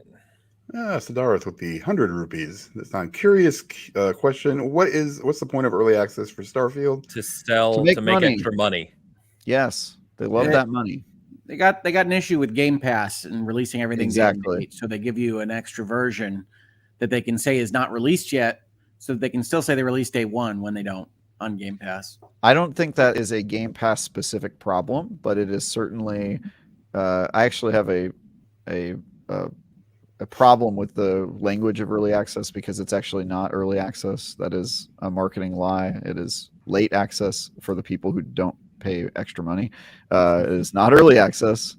It is regular access, and then everybody who pays less gets late access. They just rebranded it to make it sound like it was a good thing. But yeah, I think that's an industry problem beyond Game Pass, but it certainly benefits Microsoft in this case when most people are not going to buy their game to say, hey, or you could pay us a lot of money and then get it a little bit early. Are they doing the Forza Horizon 5 thing where you can pay like 20 or 30 bucks? $35. Yeah, kiss my ass. That's crazy. You can wait 3 days and play it for free, or well, I think no the $35. To be fair, I think the $35 comes with the expansion, the first expansion for the game, as well as a steelbook if you want it. Yep. So correct. No. Yeah. I have not looked at what the Starfield purchasing options are. No, I have not either. Well, that's literally it. It's Game Pass. You can pay the $35 for this with the expansion and the steelbook, or you can buy the Constellation Edition, the collector thing, for $250. Or you can buy the game for $60 after it's out, but probably very few people will do that because it'll be on Game Pass by then. There you go. So, Siddharth, thank you very much. You just have to work in the industry for years. The other purchase option. All right. Appreciate you guys. And just a couple news things to call out here. So Diablo, the team at Blizzard did a live stream on Thursday talking about the first season for Diablo 4 official season, which launches. It's called Season of the Malignant. Launches on July 20th. There are some interesting details around this season. We won't get into all of them, but basically what they said is the update itself launches 2 days earlier on the 18th. So you can go in and play with the new content, essentially the new items that are added and the fixes and kind of updates they're doing to the game. But then the actual season play and the battle pass that goes along with that begin on the 20th. And if you're not familiar with Diablo, because this seemed to be new to a lot of people, Diablo works where you have seasonal characters and seasonal content. So there's unique things you can unlock by playing in the season. But when you play in a season, you create a character for that season. So you will create a character that plays in the season, and then once the season ends, it just moves over to the core game. I forget, they have a name for it. I forget what they call it. Eternal Realm. Eternal Realm. Yes. Oh, love Popped you. in my head right when I said that. Now, what they clarified was the battle pass, right? The paid battle pass is all cosmetics, right? It's all transmog stuff. So it's nothing you get from that that's going to impact your power. And also, if you don't want to play any of that content in the season, you can still play your Eternal Realm characters you have today, and it'll still get the new legendaries and uniques they're adding, the bug fixes, all the other update, that's part on the 18th. So we have it broken down on the site. If you need the details, you can check the site. I have that written up for you. But I'm excited about this. Obviously, I keep standing Diablo, but it'll be nice. I love the seasonal content. I'll take extra cosmetics, and I do like the malignant stuff they're doing with some more unique enemies and new ways to kind of craft your build as well, which is pretty new cool. enemies, new resources, new abilities. That's a cool thing for a season. So I mean, I think they're going bigger than they did in Diablo 3, which I think is neat. Now I still have to beat the campaign to even get access to it, so I'm still behind. But wow, you haven't beaten the jeez. Well, Final Fantasy 16 got in the middle there. Right. Fair. Yeah, that's another thing. So, like I said, there's kind of unique details in how they're doing this. Depending on your character. So if you're new to this, you don't really know how Diablo works kind of with their seasonal stuff, like check out the sites, check out the idea, as I understand it, is you create a new character because in that season they add a bunch of stuff that basically breaks the game, but it breaks it in a fun way. So you can experiment and have overpowered stuff. And then some of that stuff gets added to the Eternal Realm, like they add unique items and stuff like that. But there's unique powers that kind of like break the game and let you just have like a fun adventure, and then when the season's over they delete that character. Correct. And then some stuff no. They don't move the character over without the extras. Correct. That to the Eternal Realm. Yes, correct. Your season character survives in the Eternal Realm. Yeah, you don't lose your character. No, you don't lose your character, but you lose all the powers that they had. Yeah, you whatever lose the malignant hearts that they're adding for this season. Great. Well, yeah, okay. So you lose that stuff, but you gain I know I played through an entire season of Diablo 3 to get like a teddy bear with blood all over him. They'll have the journey arcs again, journey of the season to get. I think they're giving new titles. Yeah, there's other little things. And by the way, again, they mentioned that all the seasonal content you can engage with for free. The battle pass is just additional cosmetics. And the journey as well. Seasonal journey they offer. Yes. There's a new menu that is added to it. Yep. Yeah. So anyway, check that out if you've been enjoying Diablo, big game right now. It is cool. I like, as Hogue said, I like the way they're approaching seasons here. As Travis called out previously, Blizzard seems to be doing a good job of being prepared for the live service journey. They have 3 teams working. So this is season 1. They're already working on season 2. And season 2 is almost done. Yeah, they have been for some time. So they seem well prepared to carry this into the future. Their teams are called Odd and Even, by the way, in case you were wondering. They didn't name them. Some this is a funny quirk of live service games. Is some teams name their seasonal teams. Shirts and skins. Yeah, well, Bungie has Alpha and Omega because they're very full of themselves. I actually like Odd and Even because it's very easy to know who's working on what season. It is, but also, can you imagine the lack of team identity between the Odd and Even team? Because at Bungie, those teams have identities, like they have like personalities on them, and they're kind of competitive, and the seasons have a very different feel because you're like, oh, it came from the Alpha team or the Omega team, it's just I wouldn't get inspired by odds and evens, and I feel like there's a pretty good like opportunity to do like Heaven and Hell or something cool like that, and they just skipped all opportunity there. So Travis prefers Greek letters. I would have preferred just having fun with it. That's my I was gonna say this is a true story. So in the app development in my career work, we have a bunch of different teams that work on sprints and everything, right? All of our teams are named after 80s things. So there's a Goonies team, there's a Transformers team, there's a Ghostbusters team. It's all this goofy stuff they kind of theme Team Lilith and Team Inarius. Exactly. That would have been great. Yeah, that'd be good. If they have 3 teams, they could do each of the Primevals. I think that'd be cool. I also, Ains, I worked on a team where all the engineering sprint groups were named after business cliches. So one of the teams was like canary in a coal mine, and just like things that people say like a lot in their core competencies. Yeah, exactly. Like just business cliche sayings that would come up a lot. That was all, which I thought was very funny. Sidar, someone mentions a cow level. So they're teasing it. No one has found it yet. There is, as you can imagine, there's a big community searching for it. The last I heard last week was that people on Reddit, like a group trying to find it, found a seller that does not show up on the map. like a hidden seller. Mhm. But Diablo put out like a meme this week with a bunch of dark cows saying, "We heard you're looking for us." So we'll see. Who knows if they're going to add it in this update, if it's already there and hasn't been found, who knows? But yeah, it's always fun trying to figure I that love out. secrets. Yeah, I keep waiting Yeah, for a awesome. color with Zerg in it or something, you know. They did a really good job. Yeah. And I love that, you know, it's only going to get bigger and better as time goes on. So I think it's something worth being exciting about. yeah. Baldur's Gate 3, we kind of already talked about this, but it did get moved up to August 3rd on PC, which is kind of incredible. That means it's only 3 weeks away, which is amazing. But on PC, it is September 6th on PS5 because PS5 doesn't have Starfield, so I don't think they really cared about moving away from it on that platform. But they sympathy. yeah. Larry was like, "I will leave it in September because you know they're not worried about Starfield." For that Gate fan, 3 and Starfield, man, that is some time. That is some time. Jeez. The crazy thing, which Travis got a good laugh out about the Tolkien reference. But the team at Larian came out and kind of talked about some of the content in the game, and it sounds pretty absurd in terms of, you know, what they've developed over the past few years. So yeah, I'm not even sure with those numbers it's attractive. 174 hours of cinematics. Is that? It's like, yeah, you get good bang for your buck, but no, thank you. I think what they did too is so there's different cinematics depending on your decisions, obviously, right? So they probably just added all the sum of all the parts and said, here's these big numbers to look at. Yes. You know what I mean? No, I think that's exactly what they did. And I think RPG it's Borderlands saying there's trillions of guns or whatever. Exactly. True. Yes.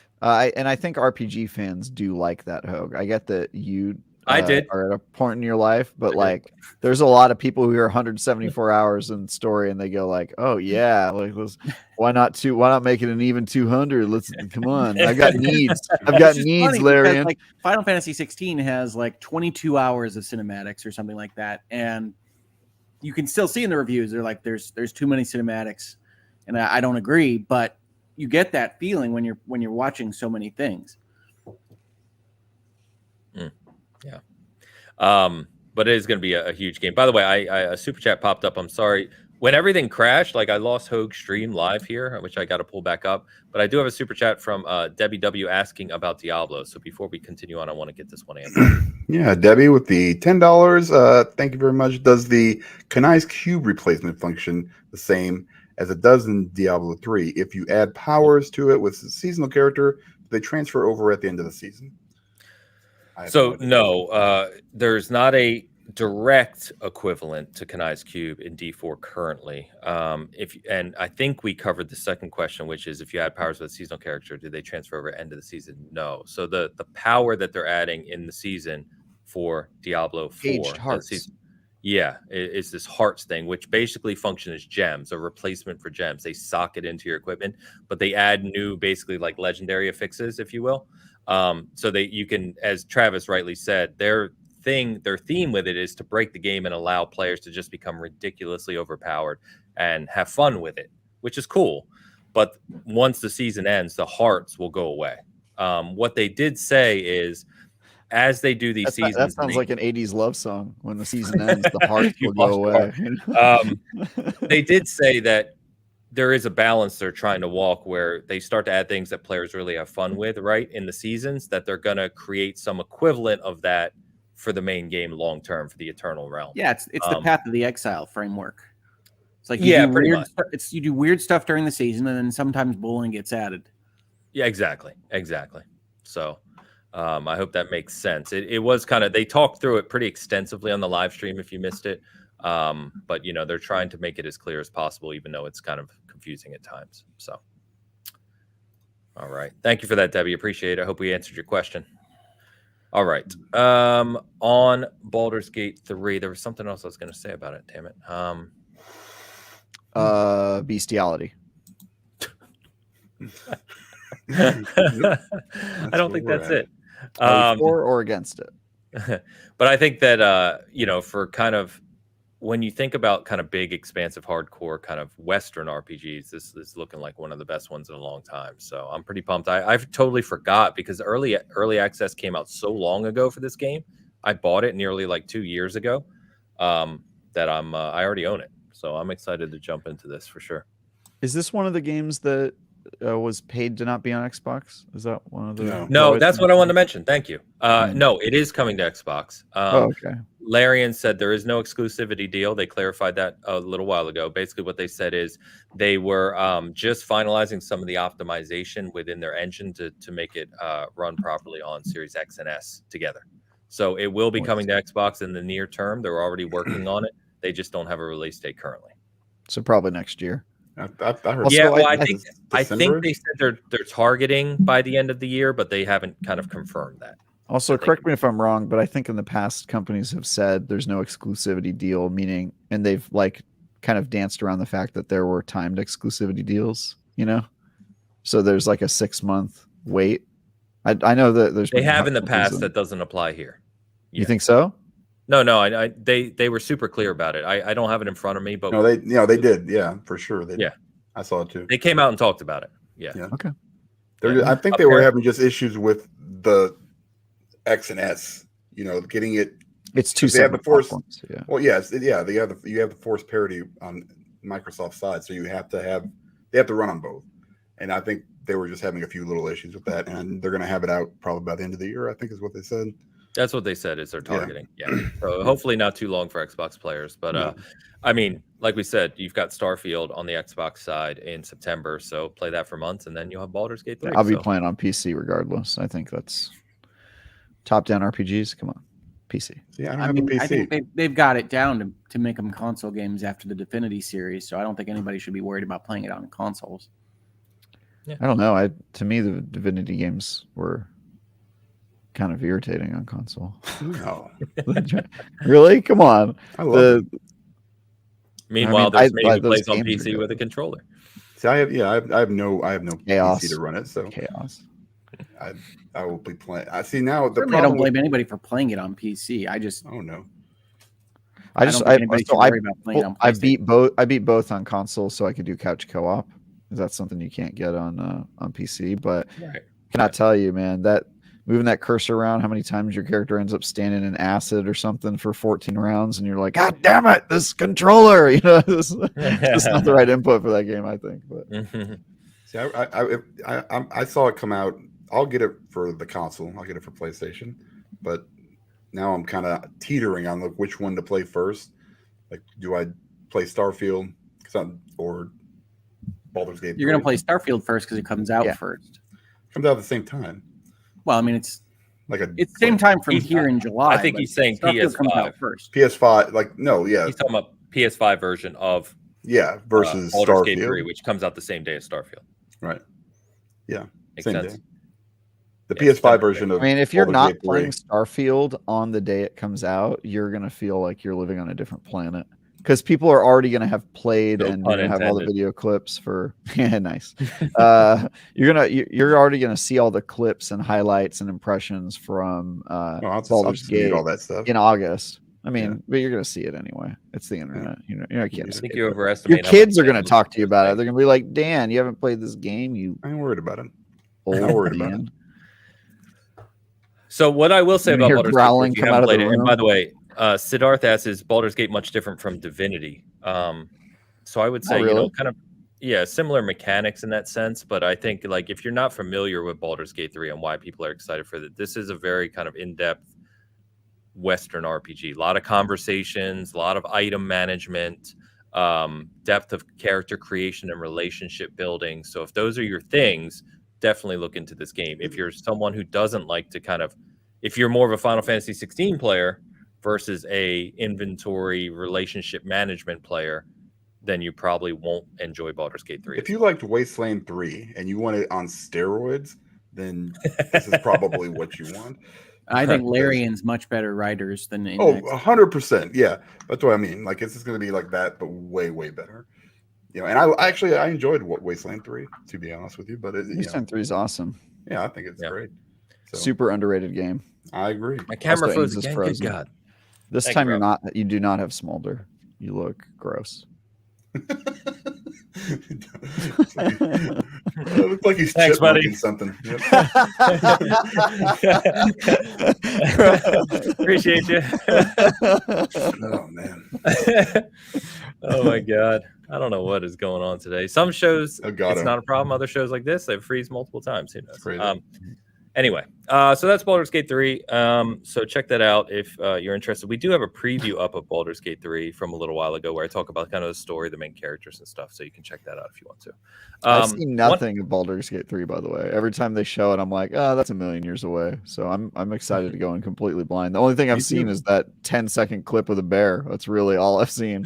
So I streamed an episode of Baldur's Gate 3 like a year and a half ago. I totally forgot I did it. Nice. So yeah, it's very cool, at least early on. And they said that the early access, even with all the stuff they added over the past 2 years, the early access act in the game is less than 25% of the whole game. So it is going to be a huge game. I expect people to spend hundreds of hours on it. So just if you are jumping into it, be prepared. Say it again. I said back to the Forgotten Realms. Yeah. So Baldur's Gate 3 is a game in a rich legacy of PC games. For those of you that are not seasoned, Baldur's Gate 1 and 2 were special. They were fantastic games. I remember playing Baldur's Gate 2, I believe, on the original Xbox, if I remember correctly. Yeah, I played on my PC. I played on PC as well, but I remember it on Xbox. Playa, am I getting the premium upgrade for Starfield? You know me, man. I'm getting the Constellation Edition, and I'm getting the $250 robot statue. Oh, I ordered the robot statue. The knee? Oh, everything. Gross. God. Yeah, I've got the controller sitting right here. It's what? I hope your Steelbook is twice as empty. Look at this guy. Because the Steelbook doesn't come with a physical disc, right?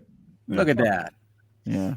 This controller is stunning. Come on, man. It's amazing. Do you take it drinking with you though? I saw somebody took it drinking with them on Twitter. Drinking? Yeah. I saw somebody took it drinking. Like they at a bar. They took a picture of like their controller at a sports bar with like a glass of whiskey or something. They're like, hey, look at this. I'm weird. I'm not waiting that weird. For Starfield. Yeah. It was super weird. Yeah. Super weird. Yeah. God, how's it feel being a paid shill, Lance? I mean, as we heard, Xbox pays people very well to support them. So nice. Yeah, man, I'm doing well. I mean, they would have to. They would have to pay. Are you on their legal team? I didn't see you in court, but I don't know. No, actually, so if you didn't see, I forget what the robot's called now. In Starfield, your helper guy, Mr. Beep Boop. What's his name? I wish it was called that. Bethesda's doing a mini statue of him that they released on the Bethesda site. They're only making 800 of them. I literally ordered it while I was in the theater watching the direct when it went live. It's sold out that night. It's already sold. It's been sold out since that day. Good. So nobody else should have to buy it. Just sell them out. I don't want to hear about it anymore. I'm telling you, man, people love those things. Like me. Vasco, thank you guys. I can't believe I forgot his name. All right. Last piece I thought spent $800. I spent no, not $800. It's they made $800. Oh. How much was it? $100? 160 maybe, 170, something like that. God, you simp. Constellation edition was 250. Controller was 80. You know, it adds up. I bought 2 controllers, by the way. Annapurna is developing their first in-house game. So I think we all know that Annapurna, indie publisher, do a lot of kind of really, really cool games. But they've built a small studio and they're developing their first in-house game, I guess is the best way to say it. And it's based on Blade Runner. So they're making a game called Blade Runner 2033, which will take place between the original movie and 2049. And all they've said so far, this is the description. It's very kind of, details still to come. But it's called Labyrinth. Takes place in a dystopian Los Angeles like its cinematic predecessors, and the game's events occur after the blackout hits. So there is like a teaser trailer for it. It's Blade Runner. It's Annapurna. I'm excited about it. I think. What's up with Cyberpunk games and movies really enjoying telling you what year they take place in their titles? It's true. You know what I mean? Like Cyberpunk 2077. There was the Blade Runner. What was it? 2040 something. 2049, I think. Right? 2033. They just love that. The original Blade Runner, if I'm not mistaken, takes place in 2012. It's like close to where we are. 2010? No, Blade Runner Day. Yeah, we Blade passed Runner. Blade Runner. It's a long time ago. I was in college when Blade Runner Day happened because I turned to my friend. I was like, "Dude, we're living in Blade Runner," and he was like, "No, we're not. This is way worse." I was like, "Yeah, it's true. We don't have flying cars or anything." So It is November 1st, 2019, supposedly. yeah. That's what Google says anyway. Blade Runner. Wait, what? It No. says that's right. Blade Runner's story famously happens in November of 2019. That's what it says. Man, they were way off. Back to the Future is October 2015. What am I thinking of that was in 20? Well, the Cubs won, didn't they? That was 2012. the year the Cubs won. Cubs won. Yeah. So it is an alternate reality. No. No, they won. I think didn't that come true? They actually won Yeah, that it year. was Parks Won, and they Rec. did. Parks and Rec Yeah. did the same thing. They also Yeah, it says here's another. It says Blade Runner occurs between November 19th and 22nd in 2019. I must be thinking of some other I sci-fi don't thing, but yeah, they love telling Anyway. you what year they took place. Yeah. I'm excited for this game. I'm a big fan of Blade Runner, not the movie, not the first movie. Everybody loves that movie with Harrison Ford. I think it's bad, but you slander that Blade Runner man. first movie He's the is greatest good. man alive. But the Blade Harrison Runner Ford- 2049 is great. I think 2049 is was awesome, surprisingly good. Yeah. amazing. But I'm a huge fan of Jared Leto. of our boy Dick. Okay, I'm a total dickhead. That's what I love Philip K. I Dick. don't see He's what the that's guy got who to wrote- do with the movie. Philip K. Dick. He's one of my favorite authors of all time, and I really like the original book he wrote that became Do Androids Dream of Electric Sheep, which was then turned into the Blade Runner movie, and the movie could not be farther from the book. And so for me, I'm just like, yo, this is like kind of a B movie based off of one of my favorite novels ever. Travis just hates So- Daryl Hannah. Yeah, that's what it just is. look, By I the get why nerds like it because it's formatted like a video game, like it has like boss fights and stuff. Like I get why nerds like it, but the book Do Androids Dream of Electric Sheep is a profoundly powerful piece of science fiction, and Blade Runner is kind of like just cheap, television. I don't think beauty, Blade and I don't Runner is a think great it's movie, but I do think it's got some of the best production design in history. I It's think great. that's what I like about it. Yeah, it is. That's true. And it also it does get the setting right of Do Androids Dream of Electric Sheep. Like Philip K. Dick apparently saw the movie and was like how did you pull that out of my head? Was his reaction. So I think the setting and production values are great, and Harrison Ford's awesome and blah blah blah. But Thank you. I just don't like that Well, movie. By the way, the reason I'm laughing so hard is when you first said Do Androids Dream of Electric Sheep. Go back and look at Dan's face because you look so confused. I It have no was idea what he's absolutely talking about. perfect. No I mean, idea. Philip K. Dick is a fantastic author who has way too long names for everything he's ever written. Yeah. Total Recall was based off of a short story called We Can Remember It For You Wholesale, written by Philip K. Dick. And so, as you can tell, a lot of his pieces, they've probably made like 20 pieces of TV or movie based off of Philip K. Dick stuff, and they always rename it because he is super bad at naming his stuff. I think Yeah. A Scanner Darkly. That is the original name of that one. So that that's the only one. Okay. That If there's a they've done. sci-fi didn't movie you realize he like was that the deals author of with that. memory and thoughts and existential questions, often or God. Philip K. Dick. Yeah. Philip K. Dick. Sard says Travis sees Blade Runner like my boyfriend sees Final Fantasy 15. How did my favorite thing become this? Yeah, I do. If you read Do Androids Dream of Electric Sheep, like you will be blown away, and then you'll look at Blade Runner and be like, "Yeah, that's worse." Like As I it's said about such- Foundation, Foundation is a very different kind of story than the Apple show. Okay. Yeah, you guys assume I read, so that's your first mistake. You probably should read a little. I Yeah, tend to maybe just prefer- I haven't read since I was in college, so that's good. I'm I good. tend to prefer Thank you. Harlan Ellison to Philip Dick. No. but- really. Yeah. Someone said Minority Report as well. Mhm. I would Yes, put so- Philip K. Dick as my favorite science fiction author, and then second would be I'm forgetting the name. Left Hand of Darkness, feminist sci-fi author. Why am I forgetting the name? I'll remember it.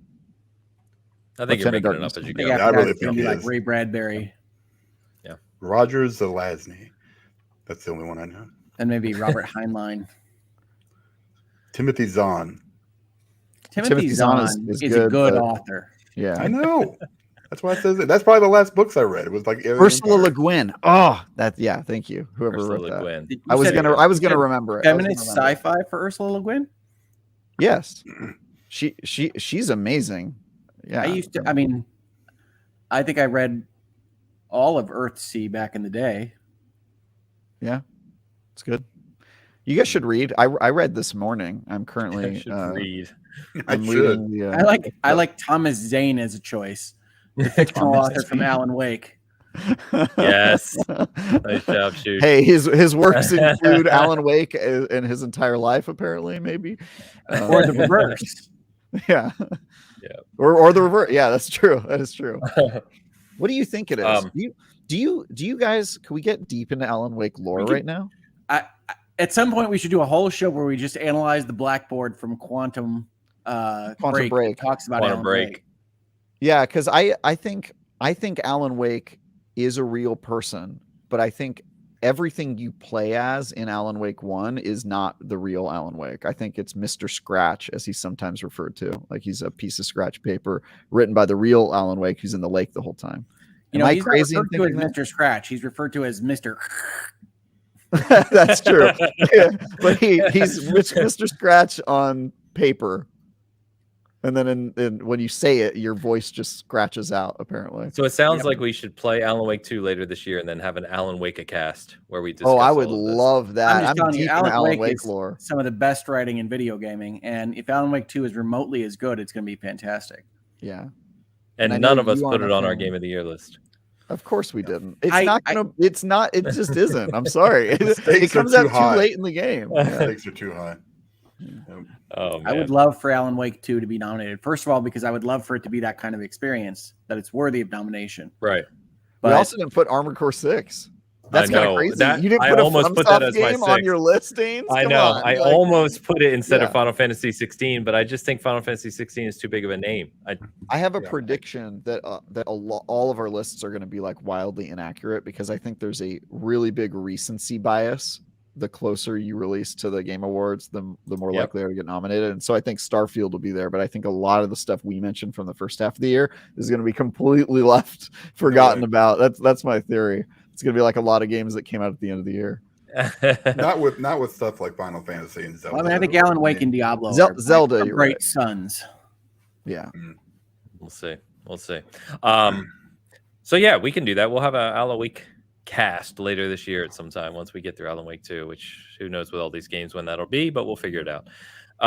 The only other thing I was going to mention this week, which people were waiting on because we talked about it a little last week, but as I understand anyway, I haven't been paying close attention, but nothing really came of the whole FTC decision this week, right? She didn't make her decision yet, but that we know of. Well, I mean, if it's under seal, it's under seal, but either way, it's not something we can publicly talk about yet. Correct. Yeah. So we'll see whenever that decision does come out. Kept Googling it. I was like, we'll revisit that and see what happens. But yeah, boys, I think that's going to wrap us up for today. We got our choices locked in. It's saved here. You can't change it. There's no takebacks.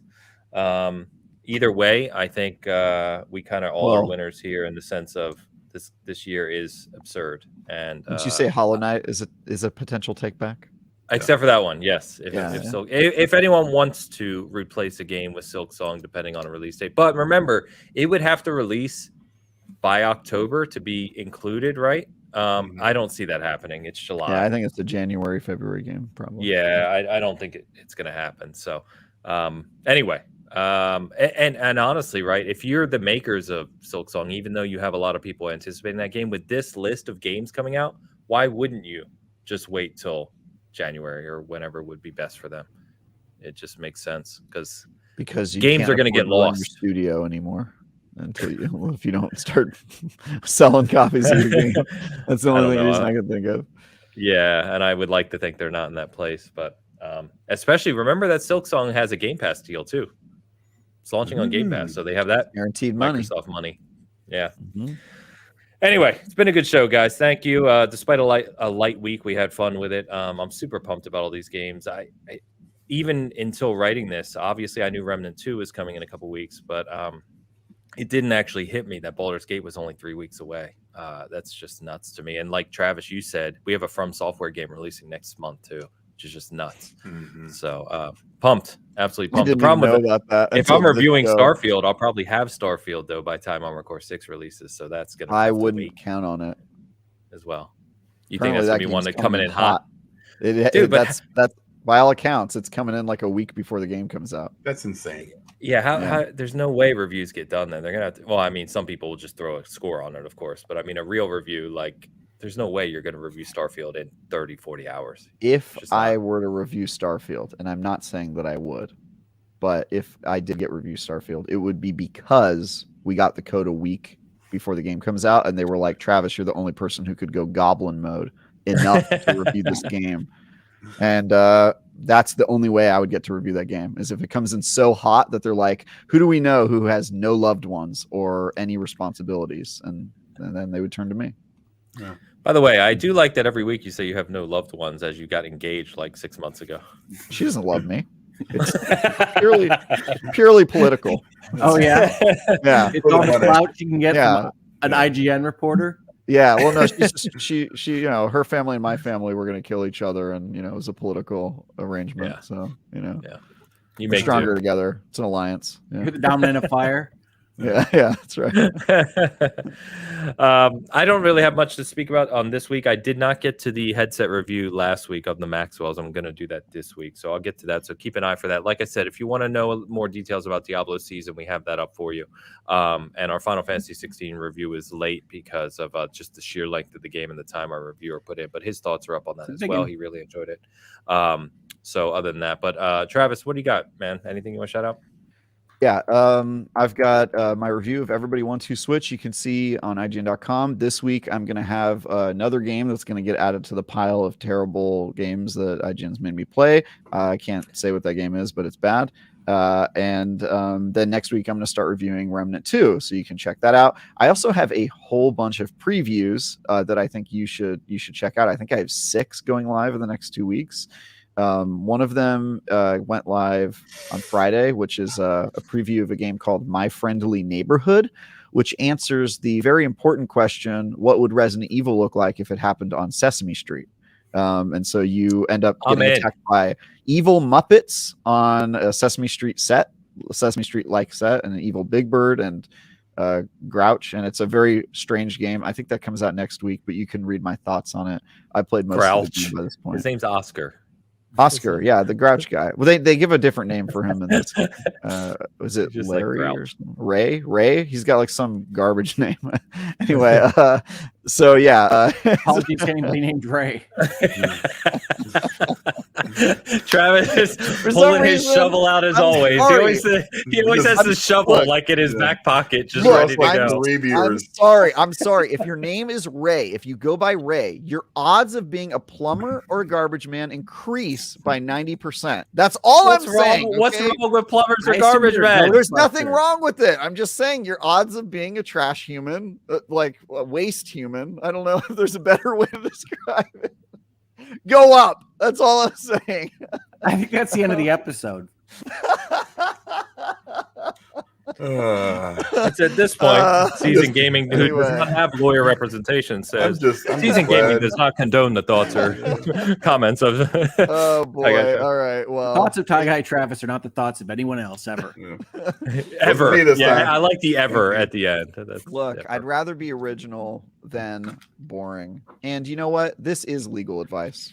This does create an attorney-client privilege. Everything I'm saying right now. I'm just going to go ahead and mute him, guys. It'll be easy. I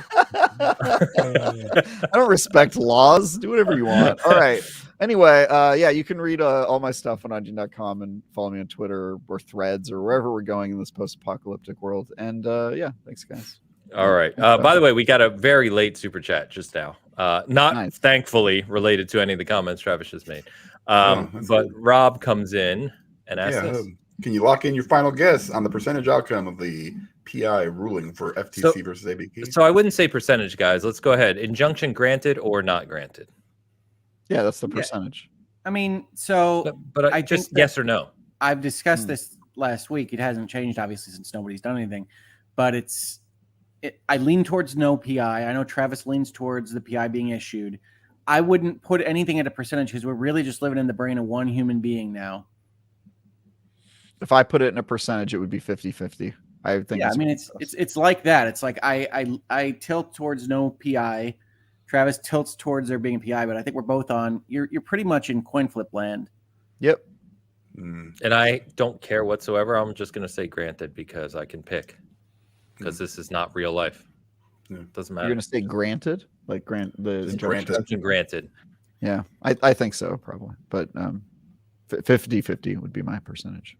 I just want it to be over. And that's not going to happen regardless of the outcome. I hate to tell you. This will carry on. This is our life now. The Dan. CMA hasn't even begun yet. There's a whole appeals process going on. So I hope you're, Rob, thank you for the super chat. I hope it was worth hearing two people say 50-50. Because apparently they can't just pick a word. We're being honest. He asked for a percentage. We gave him exactly what he asked for. You know? Yeah. Yep. That's fair. That's fair. I don't even know where I was. Frozen. Hogue, anything you'd like to shout out? You're in freeze land. You're in frozen land. I give up. That's how I'm going to end the episode. I'm ending with a big Lawyers smile. and Dragons on the Hogue Law channel, and I intend to hopefully do some analysis of whenever the court's opinion on FTC Microsoft comes out, but I can't promise that either because it's still a process of getting back up to video production. Gotcha. Man, I mean, literally, if it weren't for you, I would have no information on this whatsoever. I mean, because I want to come back and talk to people about these things, and a lot of nice people ask me questions about it. It's just that video production is proving elusive. He said while on video, but live streams are different. Live stream conversations about video games are different than legal analysis. Yeah. Yeah. Shush says Thomas Zane will write both outcomes. So he's on point. Perfect. Thomas Zane. Not Timothy Zahn. Thomas Zane. Thomas Zane. Yeah. Who the hell is Thomas Zane? Thomas Zane. Dan doesn't know Tom Welcome Zane. to the show, Dan. I don't know if you've. He's the diver. He's the diver. Do I have to sing the whole song to you? No, you don't. I'll do it. No, I'm muting him again. On that note, we're going to go ahead and end. Chat, you've been great today. Thanks for joining us in the conversation. We'll have some fun with the Game Awards later this year, and Alan Wake 2 apparently as well. We'll see what happens this week, of course, and we will talk more next week, hopefully, about Travis's terrible game as well. But hope you have a good week enjoying games. Thank you, as always, for joining us, and we will see you next Sunday. Peace. You must find the witch's cabin key.